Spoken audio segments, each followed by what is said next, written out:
Today's Wednesday, August 26, 2026. Coming up on Roland Martin Unfiltered, streaming live on the Black Star Network. The NAACP Legal Defense Fund is demanding that Congress and the United Nations launch independent investigations into a series of suspicious deaths of Black Americans. We'll talk to their leader, Janai Nelson. An appeals court vacates a ruling that Georgia's redistricting congressional maps violated Black voters' rights. I told you how the war on Black America continues. Black Voters Matter. Cliff Albright will join us to discuss the organization's latest Get Out the Vote initiative that you can do in your own backyard. The lights are back on in Gary, Indiana. We'll continue our coverage of the city's power outage crisis. Today, some good news. Most of the city finally has power. A city council member will give us the latest as well. In Fort Worth, the city council unanimously approves a multi-million-dollar settlement for the estate of Atatiana Jefferson, a Black woman killed by a white cop in her home during a non-emergency call. Donald Trump is toying with the idea that less regulation would enable farmers and ranchers to do their own slaughtering. So no food protection? Yeah, that's stupid. It's time to bring the funk. I'm Roland Martin Unfiltered on the Black Star Network. Let's go. He's got it. Whatever the biz, he's on it. Whatever it is, he's got the scoop, the fact, the fine. And when it breaks, he's right on time and it's rolling. Best believe he's knowing. Putting it down from sports to news to politics. With entertainment just for kicks, he's rolling. It's on go, roll, y'all. It's Roland Martin, yeah. Rolling with Roland now. He's funky, he's fresh, he's real, the best, you know he's Roland Martin now.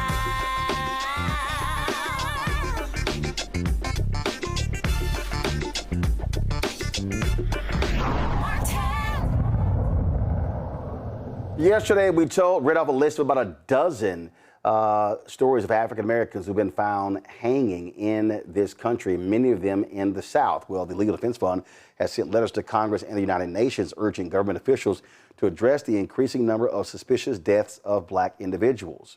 In the letters, LDF President and Director-Counsel Janai Nelson emphasized the need for accurate data collection and thorough investigations into these suspicious deaths across the U.S.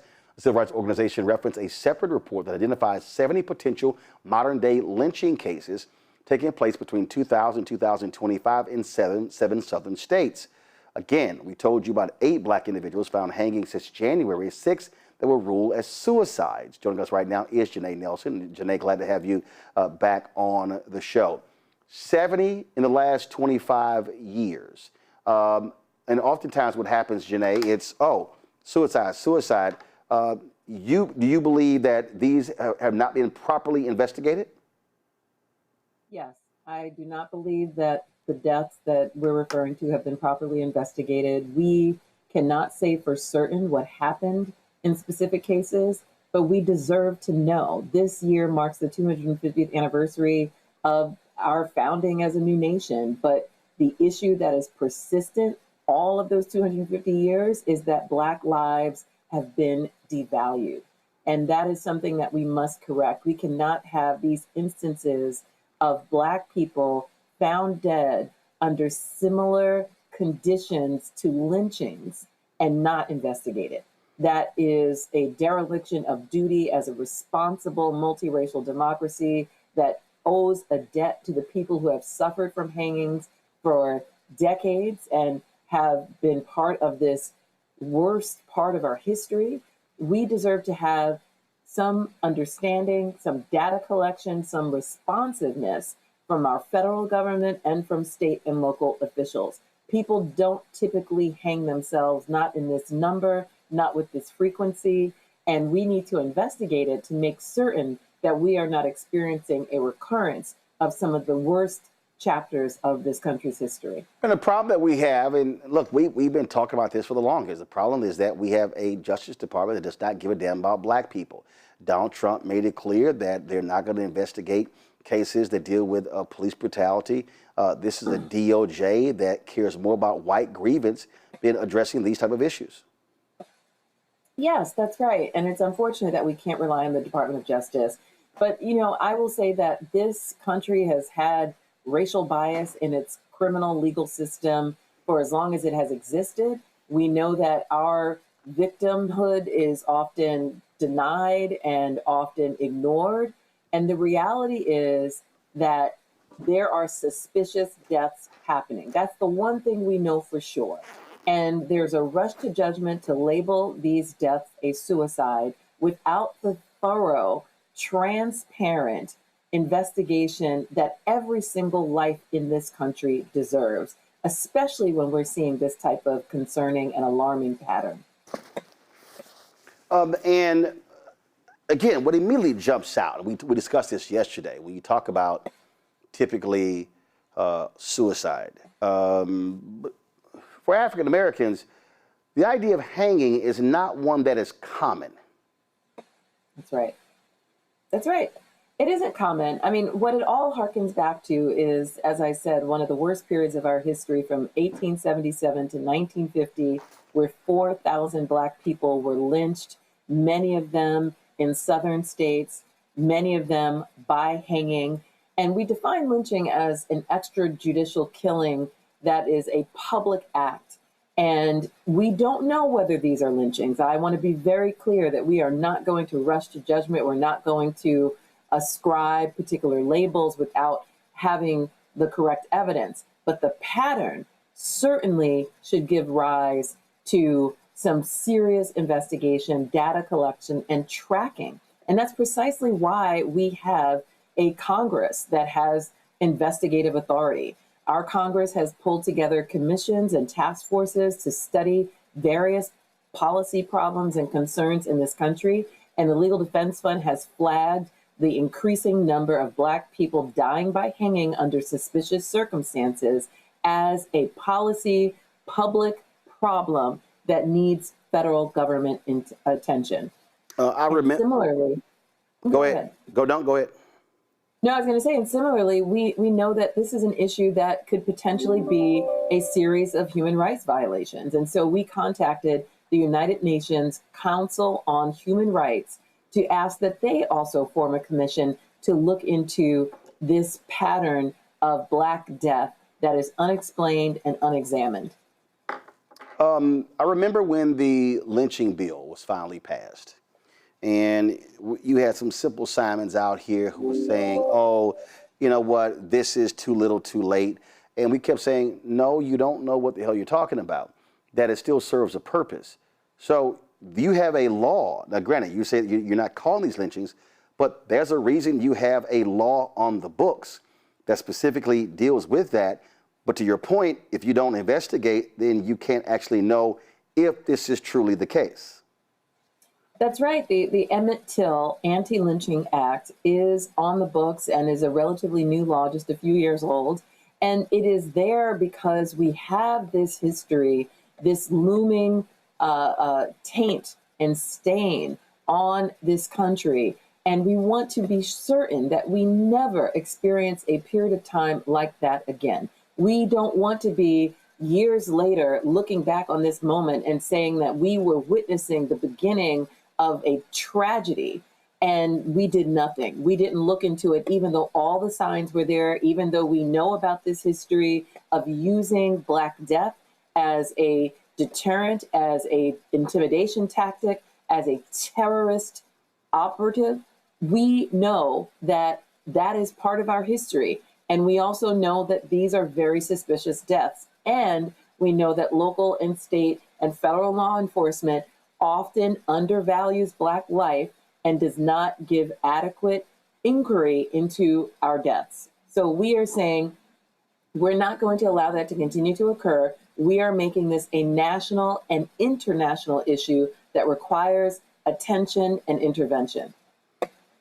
You said you sent letters to Congress. Who do they go to? We sent letters to the Speaker of the House. We sent letters to the Speaker, the head of the Senate, and the minority leaders of both chambers.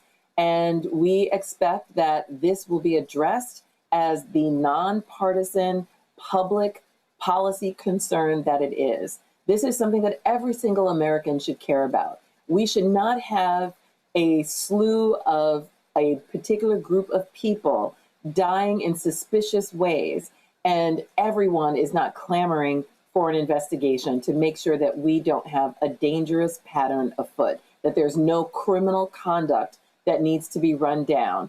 That is something that should be a no-brainer. It should receive support from every single Congress member. We are simply asking for an inquiry. We're asking for data collection. We're asking for resources to be deployed to investigate this very, very concerning trend. And the thing here, and I always make this point, we are still constituents. Mike Johnson represents black people in Louisiana, a significant number of black people. You've got Republicans in southern states that represent black people. United States senators in Texas, Mississippi, Alabama, Louisiana, Florida, South Carolina, they represent black people. Absolutely. Whether we voted for them or not, we are represented by every single Congress member from our state who is there to represent our interests, especially if we live in their districts. So we would love for people who live, in the district of any one of those leaders, or frankly, to contact any Congress member and emphasize the demand for an investigation. Congress answers to the people, and when the people have a concern, Congress has a duty to act. That is why we elevated this concern on behalf of the families who are left without answers, who are questioning the results from local law enforcement and state law enforcement, who so quickly come to a conclusion that some of these were suicides, when there are all manner of indicators that that is possibly not the correct answer.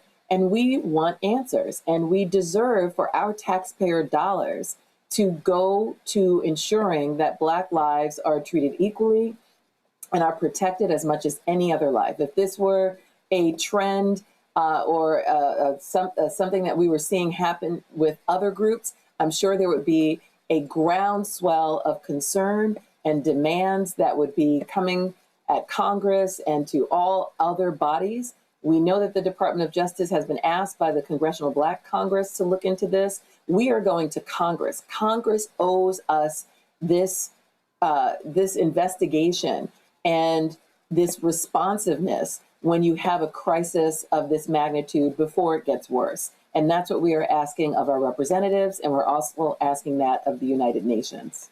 You mentioned Congress. Letters also went to DOJ, but what about the White House?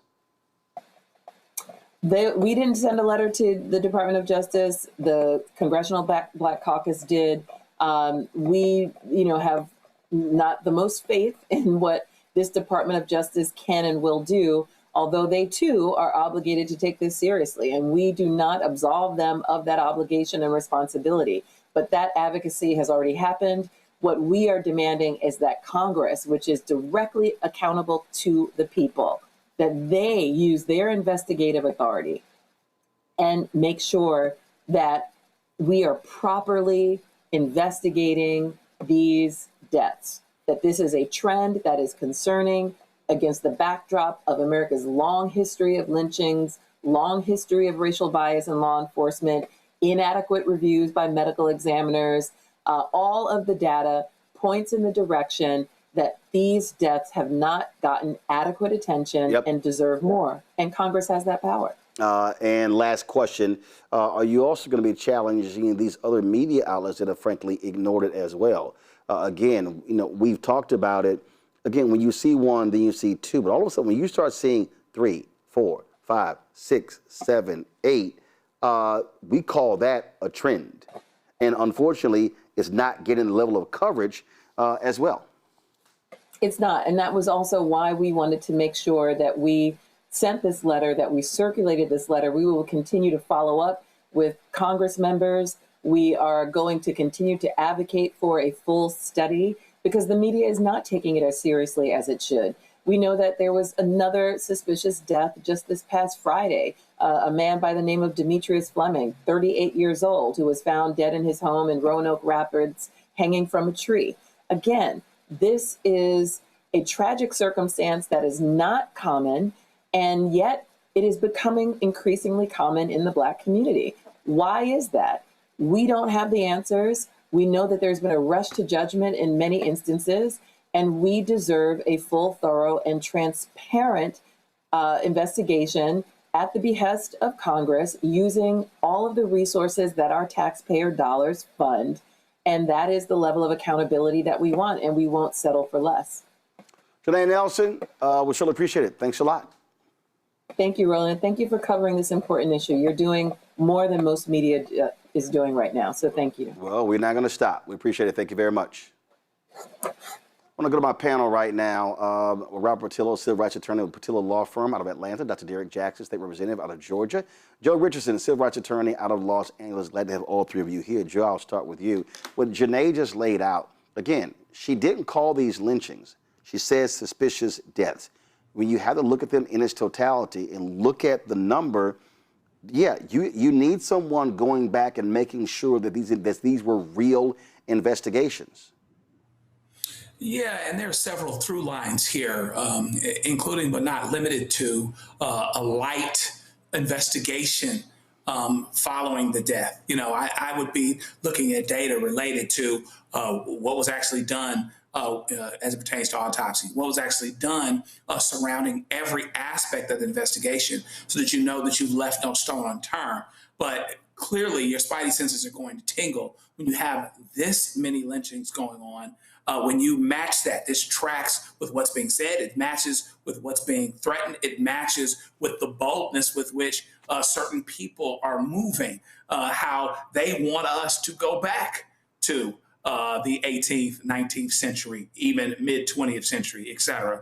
And so, therefore, it's incredibly important that hopefully not only can something be put in place here, can something be done in response to what's going on now, but something hopefully can be put in place at some point, and maybe this is something Congress will work on if the Democrats get power, as it were, something that puts in a mechanism, some kind of oversight. If the court's not going to deal with voting and have certain barriers that you have to get past in order to do X or Y or Z, Congress, with the opportunity, Hakeem Jeffries, et cetera, Pete Aguilar, should be doing something that creates oversight and consistency related to that issue. Well, the oversight, Robert, you have congressional committees that serve that particular purpose. But the reality is what Janai is talking about requires the executive branch to do their job. And so when you talk about investigative powers, that's really FBI, Department of Justice. That's typically who will be doing these sort of things. To her point, we know that this is an anti-Black Department of Justice. So they're not going to do it. So I think what she's saying, and I certainly agree with, this is where you can have actually congressional hearings. This is where you can have field hearings by taking it to these places and then asking those officials, police officials and others, to come testify about these cases.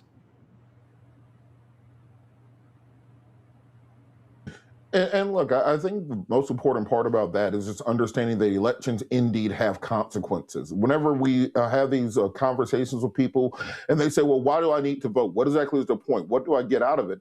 This is what you get out of it. When you have a Department of Justice now, which has a Civil Rights Division, which has absolutely no interest in investigating issues involving African-American civil rights violations, and spend more time investigating whether or not there are transgenders in bathrooms or playing basketball. That's really what the Department of Justice is working on right now. You realize that not having that federal backstop allows these white identity extremists to operate within the shadows. We know the Justice Department reported during the Biden administration that these white identity extremist groups were operating in the shadows, and they were the biggest threat to national security that America was facing at the time. And the Trump administration came in and completely cleared all that out, got rid of the departments that were investigating it, fired the officers who were working on it. So we are going to have to take these things deeply within our own hands. We're going to have to put together the types of research things, the type of retired FBI agents, police officers that can really get in here. We're going to have to raise the money in order to pay these people and send investigative materials off to labs. We're going to need Black citizen journalism. If we can make Glorilla and Sexy Red famous, we can make sure that we're putting the type of attention on these matters needed in order to sway public opinion. We don't have to wait on Nancy Grace or anybody else to show up. We can keep the heat on and keep the work going. Then we have to do that right now because we do not have a government behind us that supports us or supports Black liberation. But the reality, Derek, you don't have the level of reporters that you need. Unfortunately, we would talk about what's happening with Black-owned media. Doesn't exist.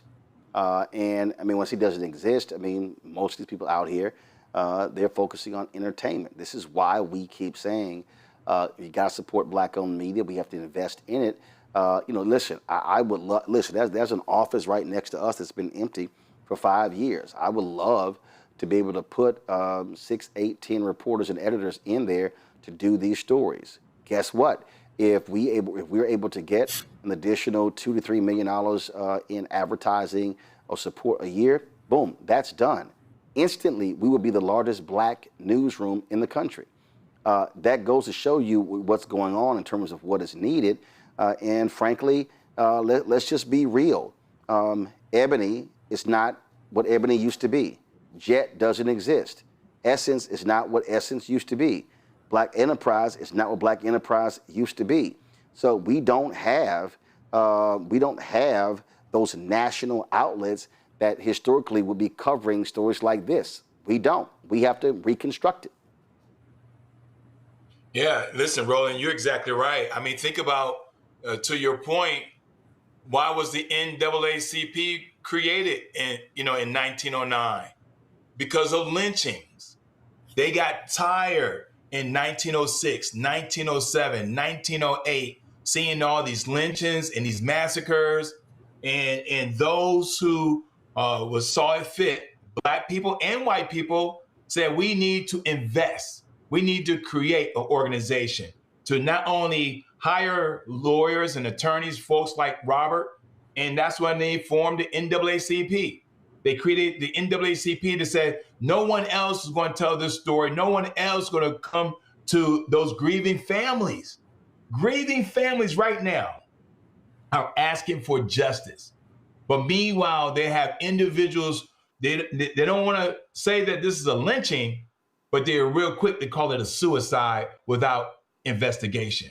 The other point I was going to highlight, if Janai was still on, Roland, is that the state legislatures don't just talk about the federal government. It's great that you send letters to the federal level, but don't let the state level off the hook. We need to send letters to governors. We need to send letters to legislatures, because that's the reason why I think there's another void when it comes down to voting. We have to understand that the federal government is pushing everything back down to the state level. And so when folks say, well, why do I need a vote? Who cares who's governor? Who cares the local sheriff? Who cares about the coroner?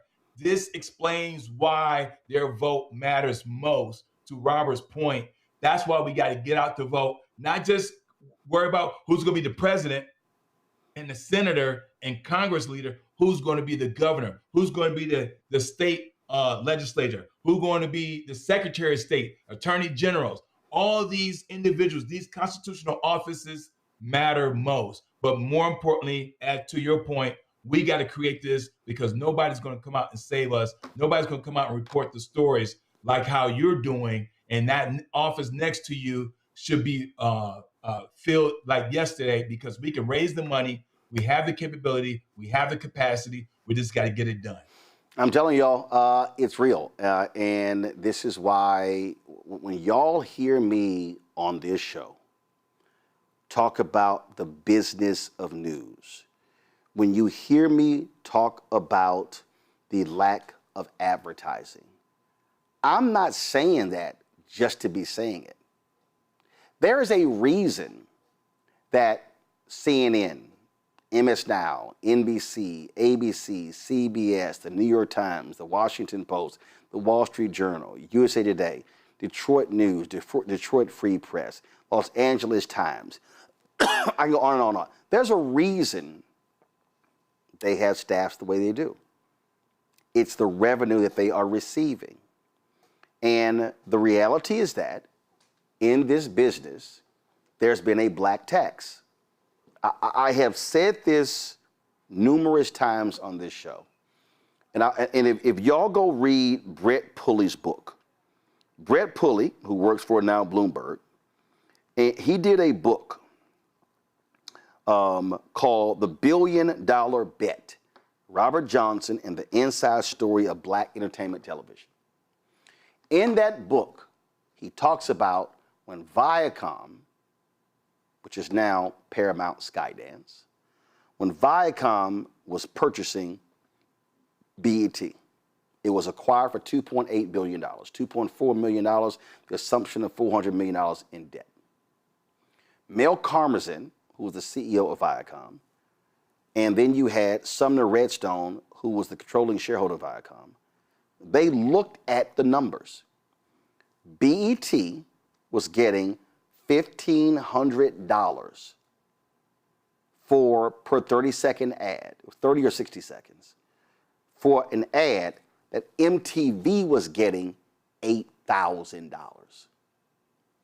I told you, Todd Brown, my frat brother, who was running the business out of Ebony, they were getting $20,000, Ebony magazine, for a full-page ad that Esquire, a smaller magazine than Ebony, was getting $200,000.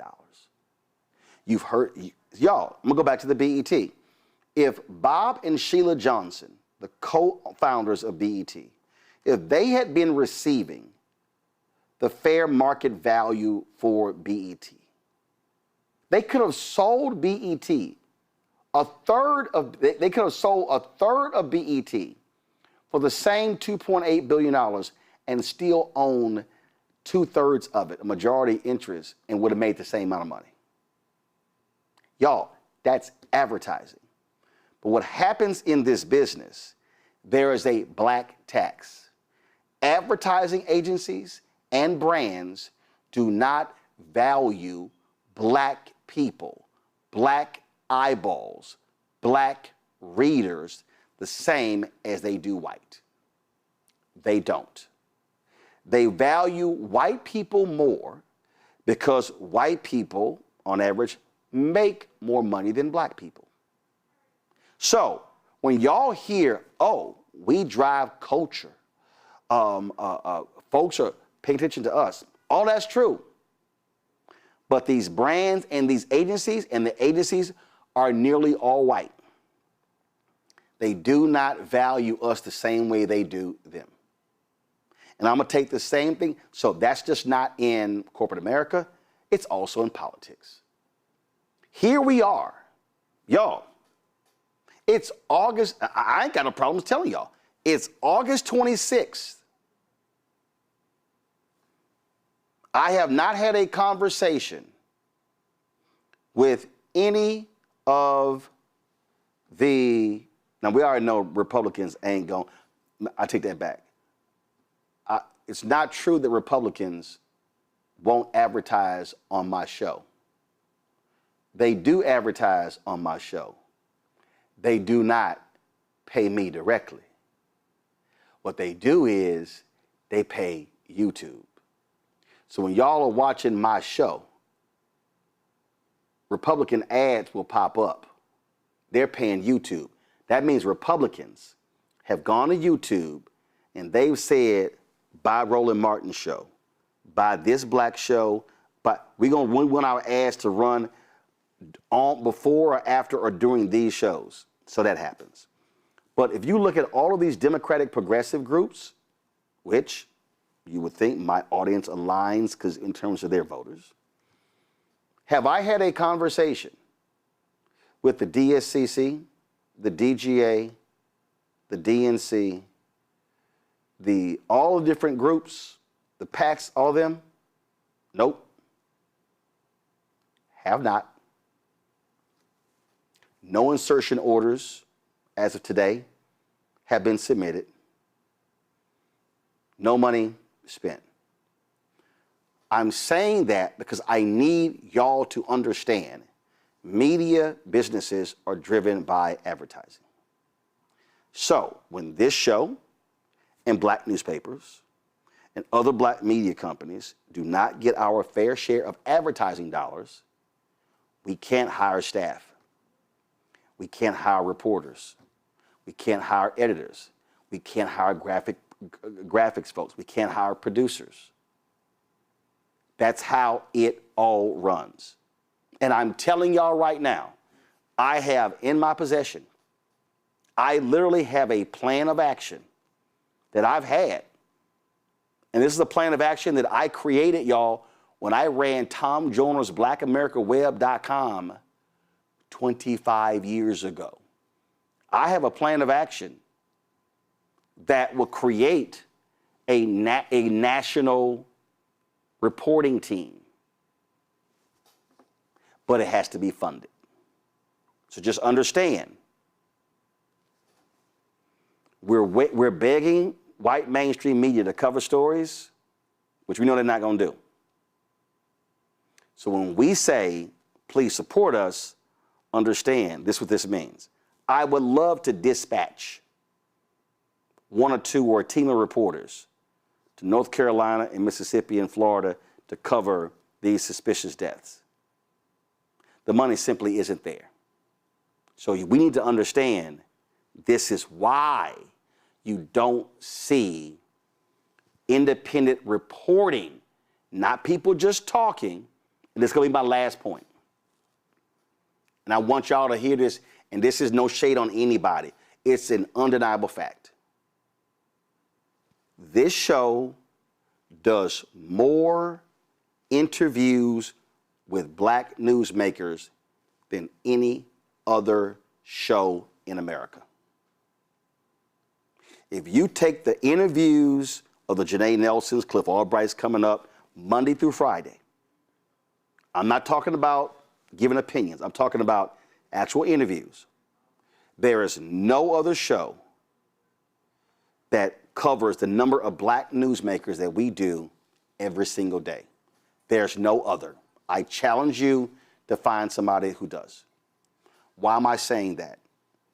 Because that's also how you're able to cover these things. But what's really important is to be able to send reporters to places on the ground to really do in-depth reporting. And the money simply isn't there. We would love to do it, but that's not the case. And that's why support is critically important. And we're going to, of course, in a moment, I'm going to talk to Cliff Albright with Black Voters Matter. But we want y'all to do this here. We're going to go to a break. But if you want to support what we do, and I'm telling y'all right now, I literally got the report. I was on the phone with a sister who was a reporter driving in. I was just at NABJ. I'm telling y'all right now, if that $2 or $3 million came in, I would actually have those reporters hired and editors hired in 30 days, maybe 15 days. So we got the plan, got to have the resources. You want to contribute via Cash App, use the Stripe QR code. You see it right here. That's QR codes for credit cards as well. Checks and money order, make it payable to Roland Martin Unfiltered, P.O. Box 57196, Washington, D.C., 200-379-0196. PayPal, R. Martin Unfiltered, Venmo, RM Unfiltered, Zelle, Roland at RolandSMartin.com, Roland at RolandMartinUnfiltered.com. We'll be right back. All right, folks, let me get personal for a second. My mom had questions about her Medicare, so she called Chapter, a Medicare advisory company, and she texted me right after saying it's a great benefit. It was easy. A real person walked her through the whole thing, and now she understands better what's going on. But it's not just her. A woman in Yonkers wrote in saying the process was so simple, the enrollment was easy, and she was so glad she called. Then there's Marilyn, 90 years old, in Florida, living on Social Security. Her premium climbed every single year north of $400 a month for coverage she could barely afford anymore. So what does she do? She called Chapter. They found her the same top-tier coverage for hundreds of dollars less. 90 years old, and finally somebody in her corner. I hear stories like that again and again from our community. The Medicare system was not built to work for you. Too much fine print, too many plans. Yet Chapter's advisors are independent and honest, the only Medicare advisors that compare every plan nationwide. They're focused on one thing, what actually works for you. If you're already in the right plan, they'll tell you. No games, and People who switched to a chapter saved an average of $1,100 a year. All takes is 20 minutes. You talk to a real person, and it's completely free help. So call Chapter at 724-264-8281, 724-264-8281. That's Chapter. Let me ask you a question. Why do so many people seem to think they know black men so well? What they think we want, what they think we need. Hell, they even tried to tell us why and how we voted, but never had a conversation with us. Never asked us how we felt, what brings us joy, what makes us angry, what makes us scared. How do we live? That's what this show is about. No translation, because we don't need anybody speaking for us. We can speak for ourselves. This will be a show where we bring brothers on that you don't see on every other talk show. Nope. Brothers that are doing work in local communities with black men for black communities. We're going to hear each other and try to understand, so perhaps we can move forward together. No translation, because we don't need anybody speaking for us. Nope. What we need is each other. No translation, right here on the Black Star Network. Check it out.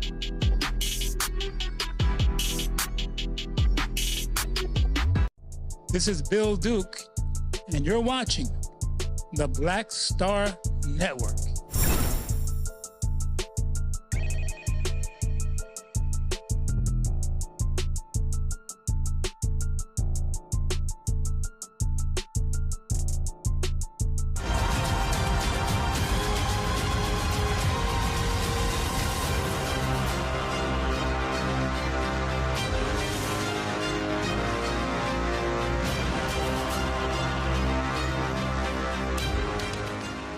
Folks, the 11th U.S. Circuit Court of Appeals has revived Georgia's longstanding redistricting dispute.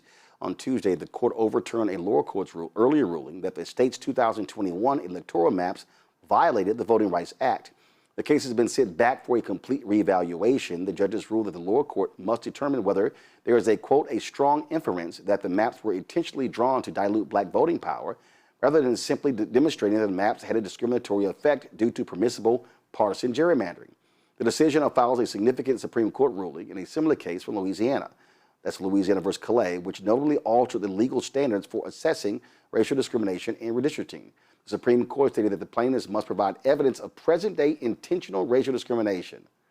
Talk about being utterly ridiculous. Now, rulings like this are the reason why grassroots organizations like Black Voters Matter exist.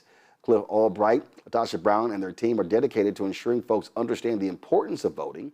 That's why they are starting an initiative called Grassroots and Grills. The initiative will be a national GOTV cookout activation that recognizes the autonomy and power black voters must fight for, and that the best messengers on these issues are within local communities. Cliff joins us right now. Cliff, glad to have you here. So, all right, Grassroots and Grills. Now, we ain't talking about grills for your teeth, right? That's right. No, we're talking about the grills that you might pull out on Labor Day, which we all know is coming up. And we know that, there's the tradition of throwing a little something on the grill, and everybody wants to pull out the stuff and see who knows how to handle the grill, and is charcoal or gas better, and all that good stuff. And so what we figured is, since folks will be gathering around, since you're going to be around a bunch of friends and family, how about we turn it into a party with a purpose, or a cookout with a purpose? And so we started this initiative to get folks and give folks the tools that they could use to help facilitate those conversations. And so, we have a toolkit, and the toolkit's on our website, blackvotersmatterfund.org, blackvotersmatterfund.org. And you could take a look, but basically it gives you a guide on everything from how to invite people, what type of people invite, where you might want to have it, because it doesn't just have to be a cookout that you're doing at the house. Maybe it's something at the church, maybe it's something at a community center. But the idea is wherever we are gathering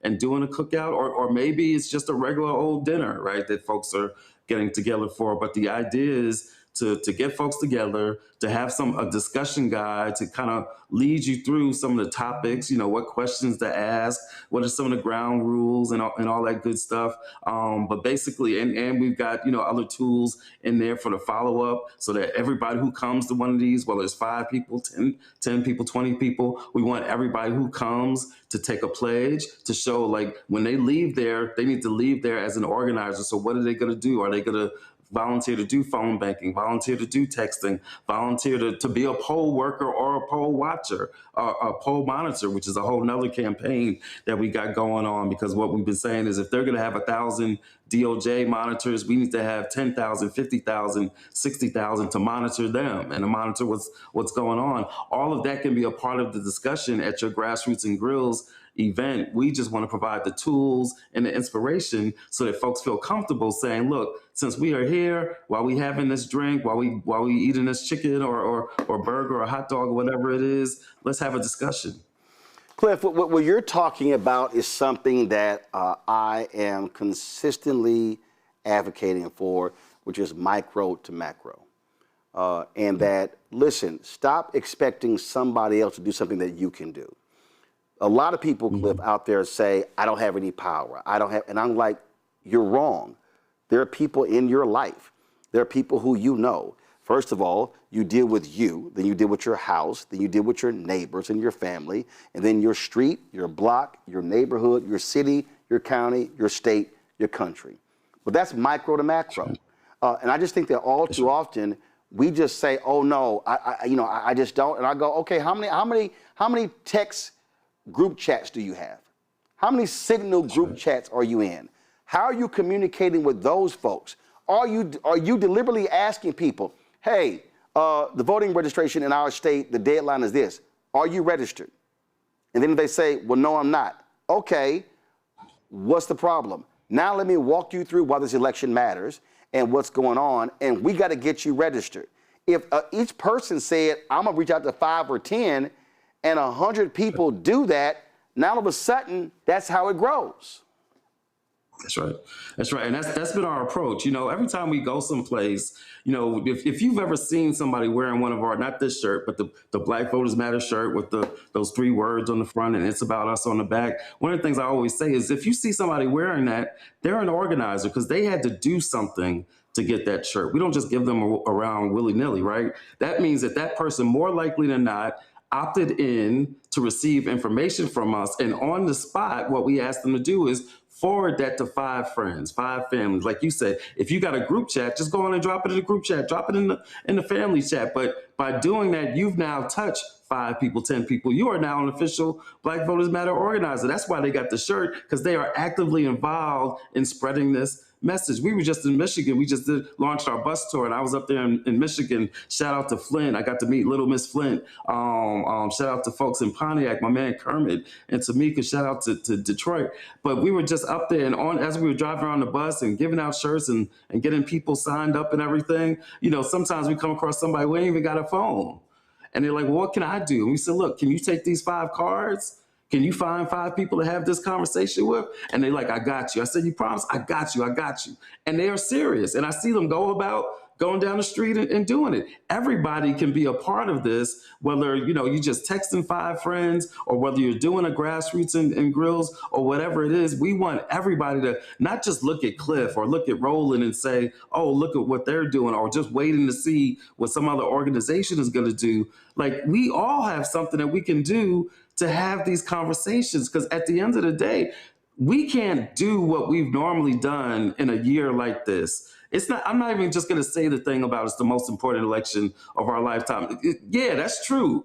But we've not seen at this scale, you know, a Department of Justice talk about sending out 1,000 monitors, not to protect the vote, but we know to take away the vote. We've not seen at scale ICE agents and federal agents going, yeah, we've dealt with like some cops and some sheriffs at this precinct or that precinct. But the scale that we are talking about, the full force of the federal government conspiring with these states that we know are already gerrymandering and suppressing our votes, we can't do the usual thing. We can't do it with the usual army. We have got to expand the army in a number of troops that are having these conversations, mobilizing our folks to vote, but not just to vote, but to also play a part in monitoring and protecting our vote. That's the challenge that we have at hand. And that's why this Grassroots and Grills is so important, because those discussions have to happen at scale, and they need to happen where folks are already gathering. Absolutely. Questions from our panel. Let's start with you, Derek. Cliff, it's always good to see you, my dear brother. Listen, I appreciate Black Voters Matter. And I understand voter suppression is real. But my question for you is not just voter engagement, but turnout. We continue to see turnout 28, 29, 30%. We just had an election here that we're going to talk about later on during Roland's show, where the turnout was in single digit. What can we do as you all keep crisscrossing, going from state to state, city to city, to increase that voter turnout? I get voter suppression. Yes, I get it. But we have to do more at this grassroots level when we engage at the community, block to block, so we can see an increase in voter turnout. Yeah.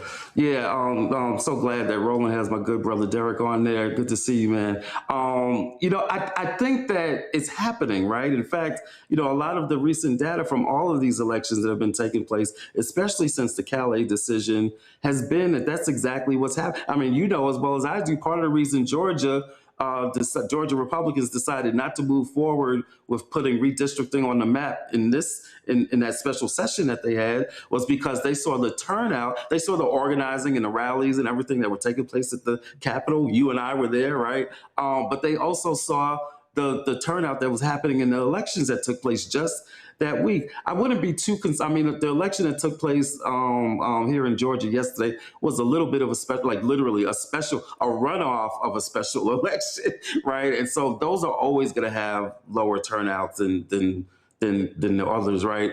But I think that we've been turning the corner and that folks have actually been getting more and more mobilized. With that said, it's not enough. I get your point. We've got to do more. That's why we're doing the grassroots and grills, not just for the voter suppression part and the poll monitor discussion, but for the discussion to turn out the vote. We need as many people as possible involved. And again, having these discussions with their friends and families, talking about the issues, not just talking about the election as a process, right? Or as an obligation, but really, around those grills, having discussions around, what is it that we try? One of the questions that we have in the guide is, what are the issues that you're concerned about that you think can be impacted by this upcoming election?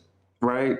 And just have a discussion on which issues do we think are touched by this election? Is it housing? Is it healthcare? Is it the pothole at the end of the road, right? Is it the schools?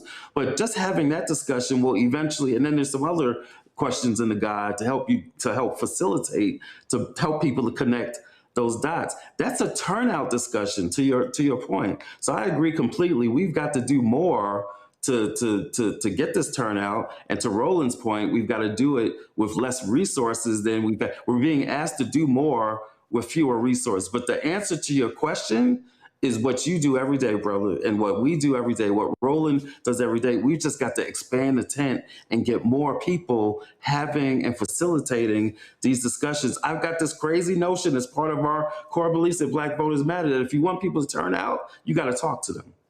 Call me crazy, but if we want people to turn out, we got to talk to them, and we got to talk to them about what it is that matters to them. That's got to be the center of the discussion and not the electoral process or the candidate or a party. What's their issue that they are concerned about? What's their dream? What's their vision?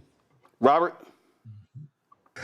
Cliff, so good talking to you again. So I was hosting the morning show on Monday on WAOK, and I realized one of the biggest issues we have right now is a enthusiasm gap on the kind of progressive side of the aisle, because everyone can tell you everything that the other side ain't doing and why they're mad at them. But very few people are willing to articulate a positive message going forward that we can tell people this, that, and the other are exactly what we are going to do going forward if we win or if we have more power. What can the average person do to better articulate to their friends, family, people who are at these cookouts, these grilling events, to better articulate what exactly is the positive vision going forward if you turn out and vote? I love it. Thank you for that question, because that's actually a big part, especially of the conclusion of the grassroots and grills, or the body of the grassroots and grills. It's getting people to have that discussion. We got a thing that we've been talking about and Roland, you've probably heard Latasha or me, or my wife April talking about. We talk about being the new architects, right? The new architects. even as this country is celebrating 250 years, as we think about the next 250 years, we are not just characters in a story. We are the authors of that story. We are the architects, the designers of what the next 250 looks like. And so part of what we want to happen during these grassroots discussions, or at least at some part of it, and in fact, we got a whole little pamphlet that we're sending out to folks so that, like, if you want people to leave with a different something to get them thinking about that vision or talking about that vision, we got a pamphlet on this new architects thing that we've been talking about. But the point is that you are absolutely right. If you want folks to be motivated or to turn out, it can't just be because of what we're against. It's got to be, for some people, that's enough, right? For some people, it's enough for us to talk about all the crazy stuff that Trump is doing, the racism, the high prices. Like, for a lot of people, that's enough. For some people, those of us that it's hardest to get to, they want something more. They want something bigger to strive for. They want a different vision. They're not just trying to go back to 2016 because 2016 wasn't that good, right? We trying to go to something completely different. And if folks don't hear that in some of these discussions, then some of our folks just tune out. Like, if they don't hear that bigger vision, that more fundamental change, that we go into a different kind of a place and that we've got the power to get there, then there's some folks you're just not going to touch. I was having this discussion sort of yesterday on another program, and the conversation was actually about the whole Hakeem Jeffries thing, and it got into like just that whole discussion. I'm not trying to go there. But the point I made during that discussion is that some of these ideological battles, what you are talking about, it's not irrelevant. It's not just theoretical. Part of it is because if folks don't see something different out of our leadership, out of our elected officials, out of our journalists, out of our organizations, if they don't see a different kind of fight or a different kind of vision, then they're not going to go all out, not only to vote, and I'll say this is the last thing I'm going to say on it, because we got to get folks so inspired, not just that they're willing to go vote, but that they are then willing to fight for and defend that vote when the ultimate attempted steal happens, right? That takes a higher level. It takes this level for me to come out and vote. But if you want me to like come out after the vote and fight against them taking the ballots or trying to cancel election or refusing to seat somebody, you had to do more than just get me to vote. You had to have me so inspired about something bigger, something that I can feel that I'm willing to do a little bit more than just vote. And so, yes, you are absolutely right. We've got to, all these conversations need to be rooted in like what people's vision is, what the agenda is. And it's got to be a big agenda because our folks are tired of being told that we got to think small or think about some crumbs when then the next day we see trillions of dollars going for a war or for this thing over here or being sent to this or whatever it is. We want something big for us. Joe. Building on the questions that have been asked and a little overlap, admittedly, clearly there's a lot that needs to happen. And a big part of it is that people that are your audience have to get the urgency of the moment. To your mind, and this might be a larger discussion than just the Grassroots and Grills Initiative, which is great, and I'm glad you're doing it. How well are we getting it? And if it's you talking to someone one-on-one, et cetera, what you're hearing, what people seem to be receptive to or not, in terms of helping them to get it at the level we need to get it, is it more, do you find a conversation has to be had about the past, reminding of everything that we went through and how people's blood, sweat, and tears gave them the opportunity to vote? Is it about the current state of today? Do we use something that's happening in the news, which we could do almost every day right about now, in order to be the hook? Or is it about the future, or is it a combination of all three? Yeah, it's. I'm not even sure I would say it's a combination of all three. It is a combination of all three, but in that one discussion, right? Because it's not a cookie cutter, right? The truth is each one of those things that you laid out is the correct answer depending on who you're talking to. And that's what's often missing in a lot of the voter mobilization that we do, is that we got a script. Like literally, like if you're doing phone banking or you doing canvassing with an organization, there's a literal script that you're supposed to go through. Like I know you all know because y'all are pros at this, right? And what happens when you're talking to somebody who doesn't, like what motivates them doesn't fit what's on the script? You know, what happens if you got a whole script that's designed around like you said, how hard we've had to fight and had folks have to march and die to get the right to vote. But that script doesn't fit that person because that person wants to talk about the food prices, right? Or the health care and the medicine that their grandmama can't afford and they got to take care of them. And so, but vice versa, there might be somebody who you come at them talking about the issues and the prices and all that. And they don't care about all that. All they want to talk about, what motivates them is our right to vote and how they're trying to take it away and everything. And so there's no one script.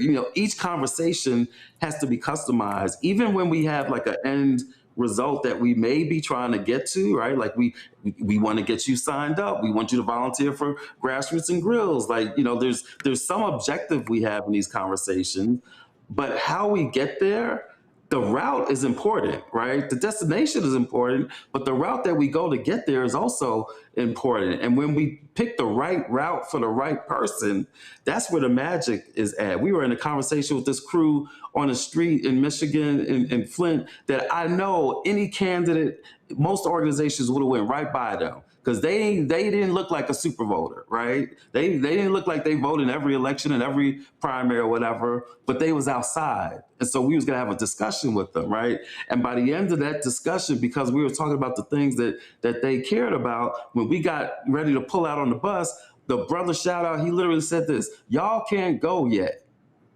Now, how often do you see that? Most of the time you see folks trying to rush to get out of the conversation. But he said, y'all can't go yet. When you have the right conversation with the right person that touches on what it is that they care about, that's where the magic is at. So each of those things that you laid out is important. And we got to, as organizers, have the capacity to be able to go in any one of those directions. I always say, a lot of people think that an organizer is about being a good talker, right? And I always say, no, being a good organizer is about being a good listener, right? And so we got to be listening and listening as much as we talk, right? And we got to have the right conversation for the right person with the clear objective at the end. All right, Cliff, tell folks where to go get this toolkit. Grassroots and Grills website, blackvotersmatterfund.org, blackvotersmatterfund.org, or check out any of our socials because we got stuff on our socials. Most socials is at blackvotersmtr, or text us. Text We Matter to 25225. That's We Matter to 25225. Any of those options will get you the information that you need. Just go to the website. It's about halfway down on the page. You can't miss it. Grassroots and Grills. And I almost forgot, Roland, the first, how many is it that we're doing? I forgot already. I think it's the first 450 people who signed. No, not 450. Anyway, if you're part of the first 250 to sign up, we've got a kit for you that's got a dope apron with Black Voters Matter on it. We got a barbecue sauce from a Black-owned company. We got some, and we got a deck of cards so you can play your spades or your bid whist or whatever, because the cookout ain't complete without that. So we got a little box for you, but you got to be part of the first, I'm going to say 250. My team's going to be mad at me. You got to be part of the first 250 to get it. So get to the website, get the toolkit, sign up, and let's do it, y'all, because we got us. All right. Cliff Albright, always a pleasure, my brother. Thanks a lot. Thank you, Robert. Love you, man. Appreciate it, my brother. A New Jersey Court of Appeals refused to dismiss the Trump administration's case against Black Congresswoman LaMonica McIver. McIver, who represents New Jersey's 10th congressional district, was arrested in May last year while visiting the Delaney Hall Immigration Facility in Newark during a protest alongside other officials, including New Jersey Mayor Ras Baraka. Federal prosecutors charged her with impeding and interfering with federal officers, claiming she pushed officers during the event. McIver denies the charges, calling them politically motivated intimidation. She and her counsel said that the Constitution prohibits her prosecution because she is immune from prosecution for acts related to her duties as a member of Congress. McIver claims the Department of Justice's decision to charge her was selective and vindictive. McIver is the only member of Congress under indictment by the DOJ. She's facing up to 17 years in prison. The daughter of the late Georgia Congressman David Scott has lost the special election runoff to fill the remainder of her father's term.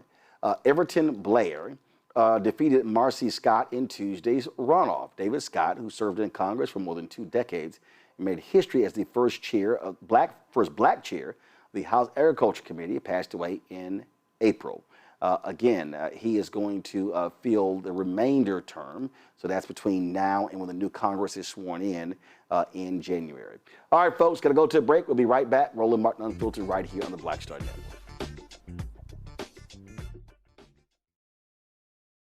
All right, folks, let me get personal for a second. My mom had questions about her Medicare, so she called Chapter, a Medicare advisory company, and she texted me right after saying it's a great benefit. It was easy. A real person walked her through the whole thing, and now she understands better what's going on. But it's not just her. A woman in Yonkers wrote in saying the process was so simple, the enrollment was easy, and she was so glad she called. Then there's Marilyn, 90 years old, in Florida, living on Social Security. Her premium climbed every single year north of $400 a month for coverage she could barely afford anymore. So what does she do? She called Chapter. They found her the same top-tier coverage for hundreds of dollars less. 90 years old, and finally somebody in her corner. I hear stories like that again and again from our community. The Medicare system was not built to work for you. Too much fine print, too many plans. Yet Chapter's advisors are independent and honest, the only Medicare advisors that compare every plan nationwide. They're focused on one thing, what actually works for you. If you're already in the right plan, they'll tell you. No games. People who switched with Chapter saved an average of $1,100 a year. All it takes is 20 minutes. You talk to a real person, and it's completely free help. So call Chapter at 724-264-8281, 724-264-8281. That's Chapter. Let me ask you a question. Why do so many people seem to think they know black men so well? What they think we want, what they think we need. Hell, they even tried to tell us why and how we voted, but never had a conversation with us. Never asked us how we felt, what brings us joy, what makes us angry, what makes us scared. How do we live? That's what this show is about. No translation, because we don't need anybody speaking for us. We can speak for ourselves. This will be a show where we bring brothers on that you don't see on every other talk show. Nope. Brothers that are doing work in local communities with black men for black communities. We're going to hear each other and try to understand, so perhaps we can move forward together. No translation, because we don't need anybody speaking for us. Nope. What we need is each other. No translation, right here on the Black Star Network. Check it out.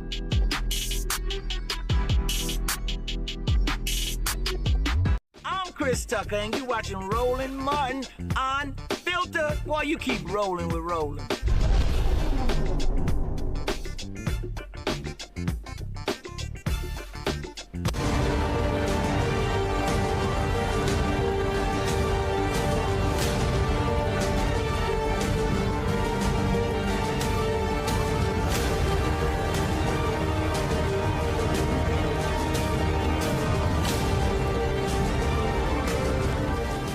Folks, we've been talking about what's been happening in Gary, Indiana when it comes to the power. A devastating storm blew through on August 11th, causing significant damage, and folks have been without power. Well, now the lights are back on for almost all of Northwest Indiana. Northern Indiana Public Service Company has restored power to most customers affected by those storms. Almost 375,000 people suffered blackouts, 40,000 of those customers in Gary.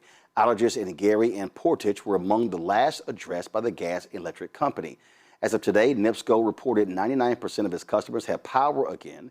The outages dragged on for 2 weeks in the predominantly black city, where residents described dire living conditions and disruptions to daily life.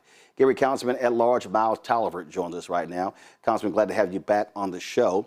And so, okay, 99% is back, but are people still in need? Because a lot has happened. Let's understand, and I've been there. I'm from Houston. I've lived through 3 hurricanes. When you lose power, food is destroyed. You got to throw all that food out. You also have folks who have to incur expenses. There are people who were posting on my social media saying they were dipping into their savings in order to go to hotels and things along those lines. So are residents still in need? Well, first, thank you, Roland, for bringing me back on to shed light about the city of Gary at this time. I definitely share those same sentiments. My power was just restored today. 15 days is entirely too long. Families have been suffering, just like I have. We have thrown away everything in our refrigerator, our deep freezer, and my family was also displaced. But we have actually racked up hotel bills upwards of about $3,000 since the storm has happened. What relief is there for residents? Can they seek relief from FEMA, from the state? Yes. So we finally got in contact with FEMA. The president actually had a phone call with the mayor on yesterday. FEMA, we're setting everything up now where citizens are able to start to fill out those forms because we know that our citizens are hurting, our businesses are hurting. Again, 15 days is entirely too long. So we are getting that FEMA assistance. And we are also still having our shelter for those citizens that are displaced, and we are giving out meals around the clock at our City Life Center. I would like to also thank everyone across the community, Roland, especially your outlet, because with me being on, I've received phone calls from people as far as Alaska wanting to help our community because they know that we have been suffering for entirely too long. Glad to hear that. You know, I'm always trying to explain to people that people need to understand. Folk watch this show from all over. So I'm glad to see the response that is happening there. How are y'all also holding NIPSCO accountable for taking so long? So my next step with NIPSCO is one, still applying pressure to them right now. We still have about 540 residents without power. Again, I was just restored power about an hour ago. So what I'm going to ask for NIPSCO to do is to do a proper assessment, and I need to see the assessment when it comes to vegetation, when it comes to outdated infrastructure, transformers, lines. We need to start holding them accountable and making sure that they're doing the upkeep. Again, they've just asked for an increase not too long ago for us to spike our utility bills. And I want to also mention, Roland, that during this crisis, they still were taking money out of people's account, still taking them out. So auto billing, people were still getting money taken out of their account while they don't have service by NIPSCO. Questions from the panel. Robert, you first. So with all this, what resources are available for people around the country who want to help, who want to contribute, who want to send money? What are some reputable organizations that people can reach out to in order to help the people of the community?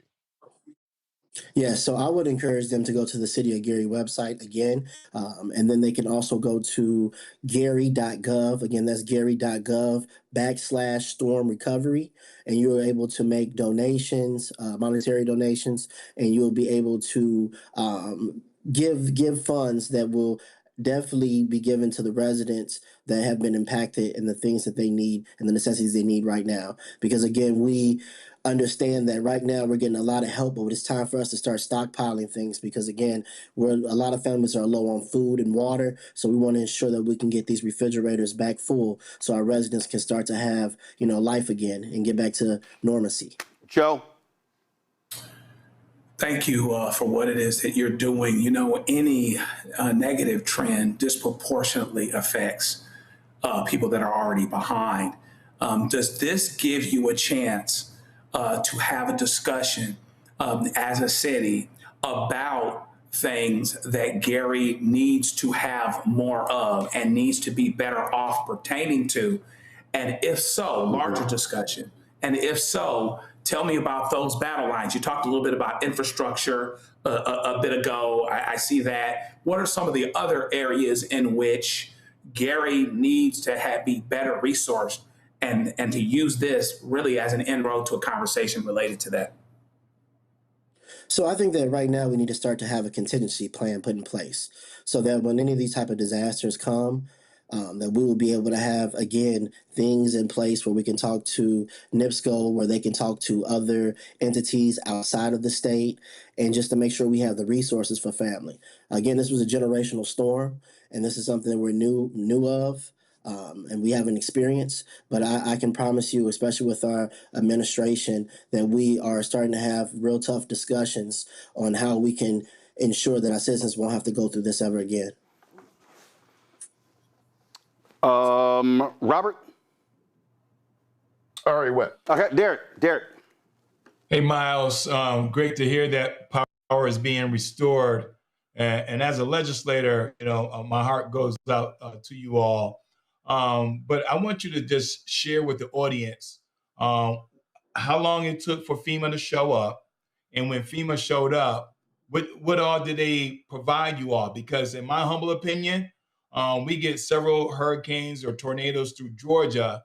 And I continue to argue as a legislator that the FEMA formula needs to be updated. I think and the reason why I think it needs to be updated, because when they come here with $100 gift card for a family of 4, that $100 gift card is not going to sustain that family for, in your case, 15 days. So can you just share, when FEMA finally showed up, what did they bring in hand to help Gary to get back on their feet? So I want to just say this. I haven't seen FEMA in the city. I may be wrong. I drove around today, but I haven't seen FEMA actually in the city. Now, they are telling us that we could put in our applications and fill in the forms so that we can be provided service, but FEMA is not actually in the city of Gary, Indiana. Wow. So that even explains more, Roland, that there need to be an automatic trigger for FEMA to show up. I mean, because when the governor declares an emergency, that should automatically trigger for FEMA to have the trucks rolling towards Gary, Indiana. That's horrible. Bro, we're talking about the Trump administration. They've already made it clear in terms of how they operate. So let's just be clear. It has been a shit show since they've been there, and FEMA has been awful under Donald Trump's leadership. Yes, but I'm just grateful again, Roland. I want to tell you about your outlet. I think that you bringing light to these type of things that are happening in all the communities. My parents are with Memphis right now, but with this situation being put into the spotlight, I think it's well enough where we can start to have leaders across the country to be prepared for this, and also for other Black leaders to start having conversations so that if we don't get the help from FEMA right away, we can use our resources as a people, so that our people won't be struggling across the country. Well, absolutely, and that's one of the reasons why I'm always saying to our folk, utilize Black-owned media, get our story out there, because we can't depend on other people doing that. You talk about Memphis. Carol, y'all supposed to be checking on that. You had about 100,000 folks in Memphis who were without power as well. And again, I tell people all the time, a lot of these stories never ever go up to catch the attention of these national media outlets. And so this is why being able to tell our own story absolutely matters, because we ain't got to seek anybody's permission to tell these stories. Absolutely. And if I could just for a second, Roland, I want to say thank you to Denise Williams, Keon Henderson. These are Gary natives, Pastor Jamal Bryant, Freddie Gibbs, AT&T Lowe's, Darius Garland, our content creator, Kamisha Bell. She gave us a lot of attention on TikTok, which pushed us forward, where Keith Lee actually came into the city and had a food fest. So I'm appreciative of that. And DJ K. Caesar, which has been awesome, because we've been having events throughout the community where people are able to eat, they're able to listen to live music and keep their mind off of being in the dark. And just with all the stakeholders in the community, I just want to tell them thank you. We really showed how strong Gary, Indiana is as a people, and how resilient we are, and that we can do anything we put our mind to. We can do anything we put our mind to, as long as we work together and just believe in each other. So I just want to say thank you to all of them. Again, if you want to provide any resources to assist the folks in Gary, Councilman, give the website out again, and y'all go ahead and show it, please. Yes, it's going to be at gary.gov/storm recovery. Again, that's gary.gov/storm recovery. All right, then. We surely appreciate it. Thanks a lot. Thank you, sir. All right, folks. And again, the folks at NIPSCO and their parent company, they owe folks a lot of answers. The NIPSCO leadership is Vince Parisi, President and Chief Operating Officer of NIPSCO. Come on, show the photos. Karima Hassan Bey, Vice President, Gas Operations. NiSource is the parent company of NIPSCO. The CEO is a brother, Lloyd Yates. He's President and Chief Executive Officer. You have Sean Anderson, Executive Vice President and Chief Financial Officer. You have Melody Berman, Executive Vice President of Administration and Chief Human Resources Officer. Melody Birmingham is the Executive Vice President and Group President of Utilities. Kim Kuchia, Executive Vice President, General Counsel, and Corporate Secretary. William Jefferson, Executive Vice President and Chief Operating and Safety Officer. Michael Lures, Executive Vice President of Technology, Customer, and Chief Commercial Officer. Angela Sanchez is Vice President of Chief Communications Officer. Nice source. They should be giving some answers to the people in Gary, Indiana, and in Indiana for what actually has taken place. Folks, got to go to a break. I'll be right back. Roland Martin Unfiltered on the Black Star Network. Support the work that we do. Join our Bring the Funk fan club. If you want to contribute, please do so via Cash App. Use a Stripe QR code. You see it right here. That's for credit cards as well. Check and money orders. Make it payable to Roland Martin Unfiltered. P.O. Box 57196, Washington, D.C. 20037-0196. PayPal's R Martin Unfiltered. Venmo RM Unfiltered. Zelle Roland at RolandSMartin.com. Roland at RolandMartinUnfiltered.com. We'll be right back. All right, folks, let me get personal for a second. My mom had questions about her Medicare, so she called Chapter, a Medicare advisory company, and she texted me right after saying it's a great benefit. It was easy. A real person walked her through the whole thing, and now she understands better what's going on. But it's not just her. A woman in Yonkers wrote in saying the process was so simple, the enrollment was easy, and she was so glad she called. Then there's Marilyn, 90 years old, in Florida, living on Social Security. Her premium climbed every single year north of $400 a month for coverage she could barely afford anymore. So what does she do? She called Chapter. They found her the same top-tier coverage for hundreds of dollars less. 90 years old, and finally somebody in her corner. I hear stories like that again and again from our community. The Medicare system was not built to work for you. Too much fine print, too many plans. Yet Chapter's advisors are independent and honest, the only Medicare advisors that compare every plan nationwide. They're focused on one thing, what actually works for you. If you're already in the right plan, they'll tell you. No games, and people who switched with Chapter saved an average of $1,100 a year. All it takes is 20 minutes. You talk to a real person, and it's completely free help. So call Chapter at 724-264-8281, 724-264-8281. That's Chapter. Let me ask you a question. Why do so many people seem to think they know black men so well? What they think we want, what they think we need. Hell, they even tried to tell us why and how we voted, but never had a conversation with us. Never asked us how we felt, what brings us joy, what makes us angry, what makes us scared. How do we live? That's what this show is about. No translation, because we don't need anybody speaking for us. We can speak for ourselves. This will be a show where we bring brothers on that you don't see on every other talk show. Nope. Brothers that are doing work in local communities with black men for black communities. We're going to hear each other and try to understand so perhaps we can move forward together. No translation, because we don't need anybody speaking for us. Nope. What we need is each other. No translation, right here on the Black Star Network. Check it out.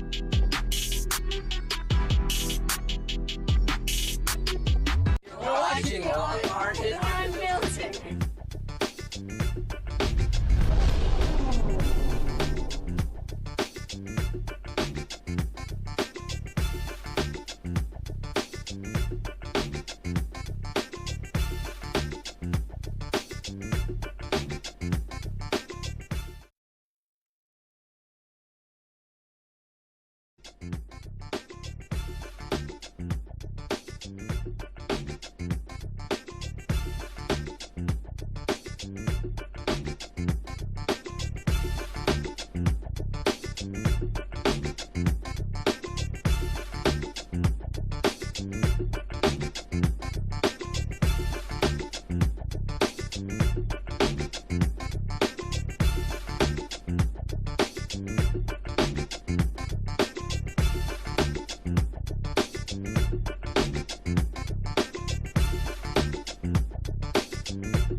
The family of a black Texas woman received more than $11 million in a wrongful death settlement. Tuesday, the Fort Worth City Council unanimously approved a settlement for Atatiana Jefferson's family. It resolves all civil claims against the city related to Jefferson's death. On October 12, 2019, then police officer Aaron Dean shot Jefferson while responding to a call at her home. In 2022, Dean was convicted and sentenced to more than 11 years for manslaughter. Again, the sister was at home, minding her own business. Her nephew was there with her. This shock and outrage many folks there in Fort Worth as a result of the shooting. And again, he claims it was an intruder, but that's not actually what happened. It was certainly a devastating story that took place. And again, one of numerous stories that we've actually had to cover here when it came to these particular actions. This is what City Council member Chris Nettles said. We know that this amount of money is not necessarily justice to her life, but it's what we can do as a council. This mayor, the city of Fort Worth does care about the residents of the city of Fort Worth. Now, this story here says, according to the terms of a family agreement, Jefferson's two nephews will receive a greater share of the settlement than they otherwise would have. The portions will be placed in a trust until they're 18. Additional shares will be divided among Jefferson's family. This is what the mayor said, quote, Atatiana Jefferson's family and loved ones have suffered a profound and unimaginable loss. This is Mayor Maddie Parker. While no settlement can undo the devastating impact of this tragedy, we hope this agreement offers a meaningful measure of closure and allows everyone to move forward. Robert, I want to start with you. We've dealt with these stories numerous times, and a lot of people have criticisms of attorney Ben Crump and others. We've had Harry Daniels on this show, Darrell Washington, Lee Merritt, and others. And I'm constantly trying to explain to people who seem not to understand the role of lawyers in this case. And the role is this. They don't prosecute cases. That's the district attorney. When you hire lawyers in these cases, a huge part of that is for them to lead the negotiations when it comes to these settlements. This settlement here is a quite large settlement. We've seen others that were less than $1 million, but we've also seen, I need people listening to understand this, because of the work of Crump and others, we've actually seen an increase in a lot of these settlements than they used to actually take place. And look, Roland, I'm going to take people back to criminal law from 1L year. Purposes of punishment. What exactly are you trying to achieve through punishment? You're trying to achieve, one, preventing the individual or the entity from repeating that action. So you create a level of punishment that will dissuade them from doing that going forward. When you're on a municipal level, if you're trying to stop a city or a county or some police district from committing crimes against African Americans, then the civil penalty is going to be the primary means by which to enforce that against a governmental entity. You can't put the whole city in jail. And of course, we would like to have the direct justice of convictions and arrests and prosecutions. But often, the civil settlement, the civil judgments are the only mechanism by which families can achieve some level of justice and success. And that money can be reinvested into communities. It can give us an opportunity for better training programs, better community programs. It provides an opportunity for us to build more going forward. So yes, we cannot let the perfect be the enemy of the good, and understand that the work these attorneys are putting in is hard work. At the end of the day, these people often are left with very few options. So I do applaud the work of Attorney Crump and many of the others who work in these areas, as I have for many years, because these families will not have justice of any kind if they do not have civil justice often. In fact, Ashley Carr, Atatiana Jefferson's sister, said this, quote, the officers, she said that, first of all, that this is a, quote, rare instance where a family receiving accountability. She said the officer responsible for Atatiana's death was convicted and sentenced to prison, and now her family has reached a civil resolution with the city of Fort Worth. We recognize how uncommon it is for families impacted by police violence to receive accountability on both fronts, and we do not take that for granted. We know there are countless families who have fought and continue to fight for the accountability and justice they deserve. While we are grateful for that Atatiana's case resulted in both criminal and civil accountability, neither a conviction nor a financial settlement can restore what was taken from our family. Nothing can bring Atatiana home. Joe. Yeah, I was going to make the point that this is one of those rare instances in which there's actually a criminal resolution where there is criminal accountability.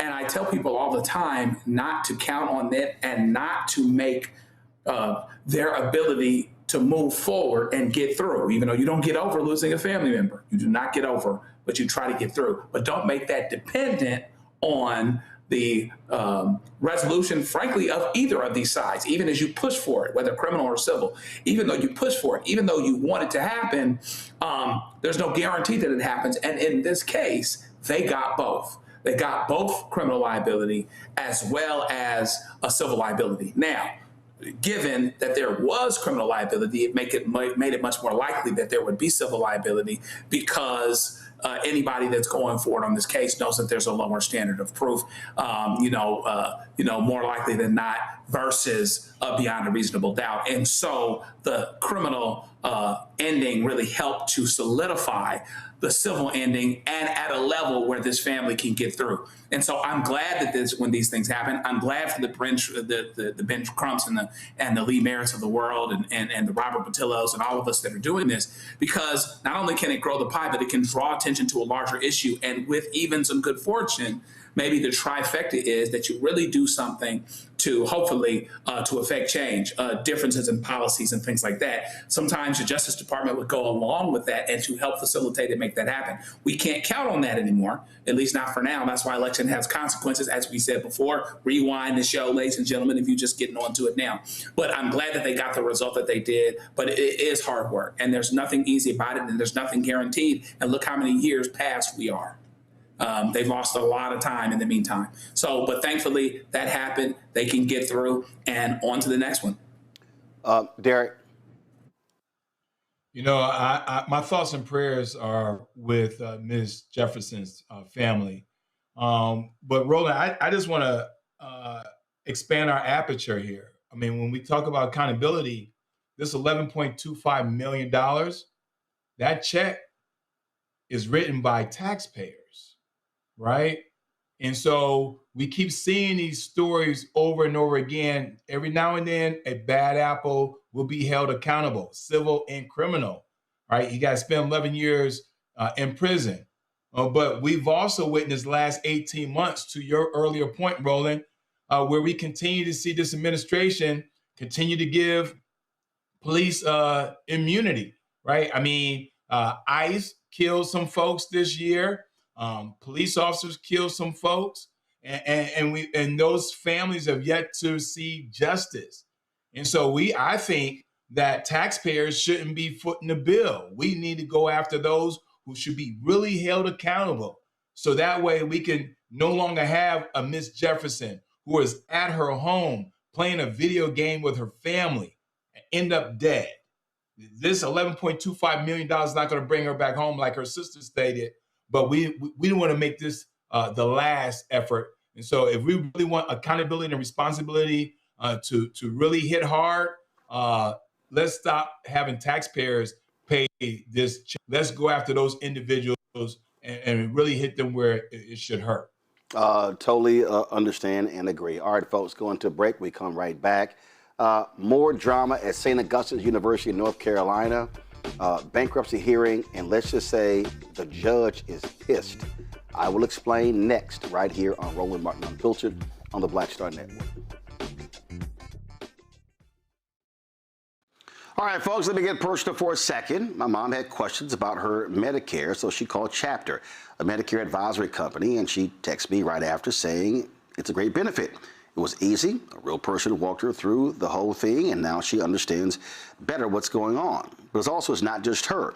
A woman in Yonkers wrote in saying the process was so simple, the enrollment was easy, and she was so glad she called. Then there's Marilyn, 90 years old, in Florida, living on Social Security. Her premium climbed every single year north of $400 a month for coverage she could barely afford anymore. So what does she do? She called Chapter. They found her the same top-tier coverage for hundreds of dollars less. 90 years old, and finally somebody in her corner. I hear stories like that again and again from our community. The Medicare system was not built to work for you. Too much fine print, Too many plans. Yet Chapter's advisors are independent and honest, the only Medicare advisors that compare every plan nationwide. They're focused on one thing, what actually works for you. If you're already in the right plan, they'll tell you. No games, and people who switched with Chapter saved an average of $1,100 a year. All it takes is 20 minutes. You talk to a real person, and it's completely free help. So call Chapter at 724-264-8281, 724-264-8281. That's Chapter. Let me ask you a question. Why do so many people seem to think they know black men so well? What they think we want, what they think we need. Hell, they even tried to tell us why and how we voted, but never had a conversation with us. Never asked us how we felt, what brings us joy, what makes us angry, what makes us scared. How do we live? That's what this show is about. No translation, because we don't need anybody speaking for us. We can speak for ourselves. This will be a show where we bring brothers on that you don't see on every other talk show. Nope. Brothers that are doing work in local communities with black men for black communities. We're going to hear each other and try to understand so perhaps we can move forward together. No translation, because we don't need anybody speaking for us. Nope. What we need is each other. No translation, right here on the Black Star Network. Check it out.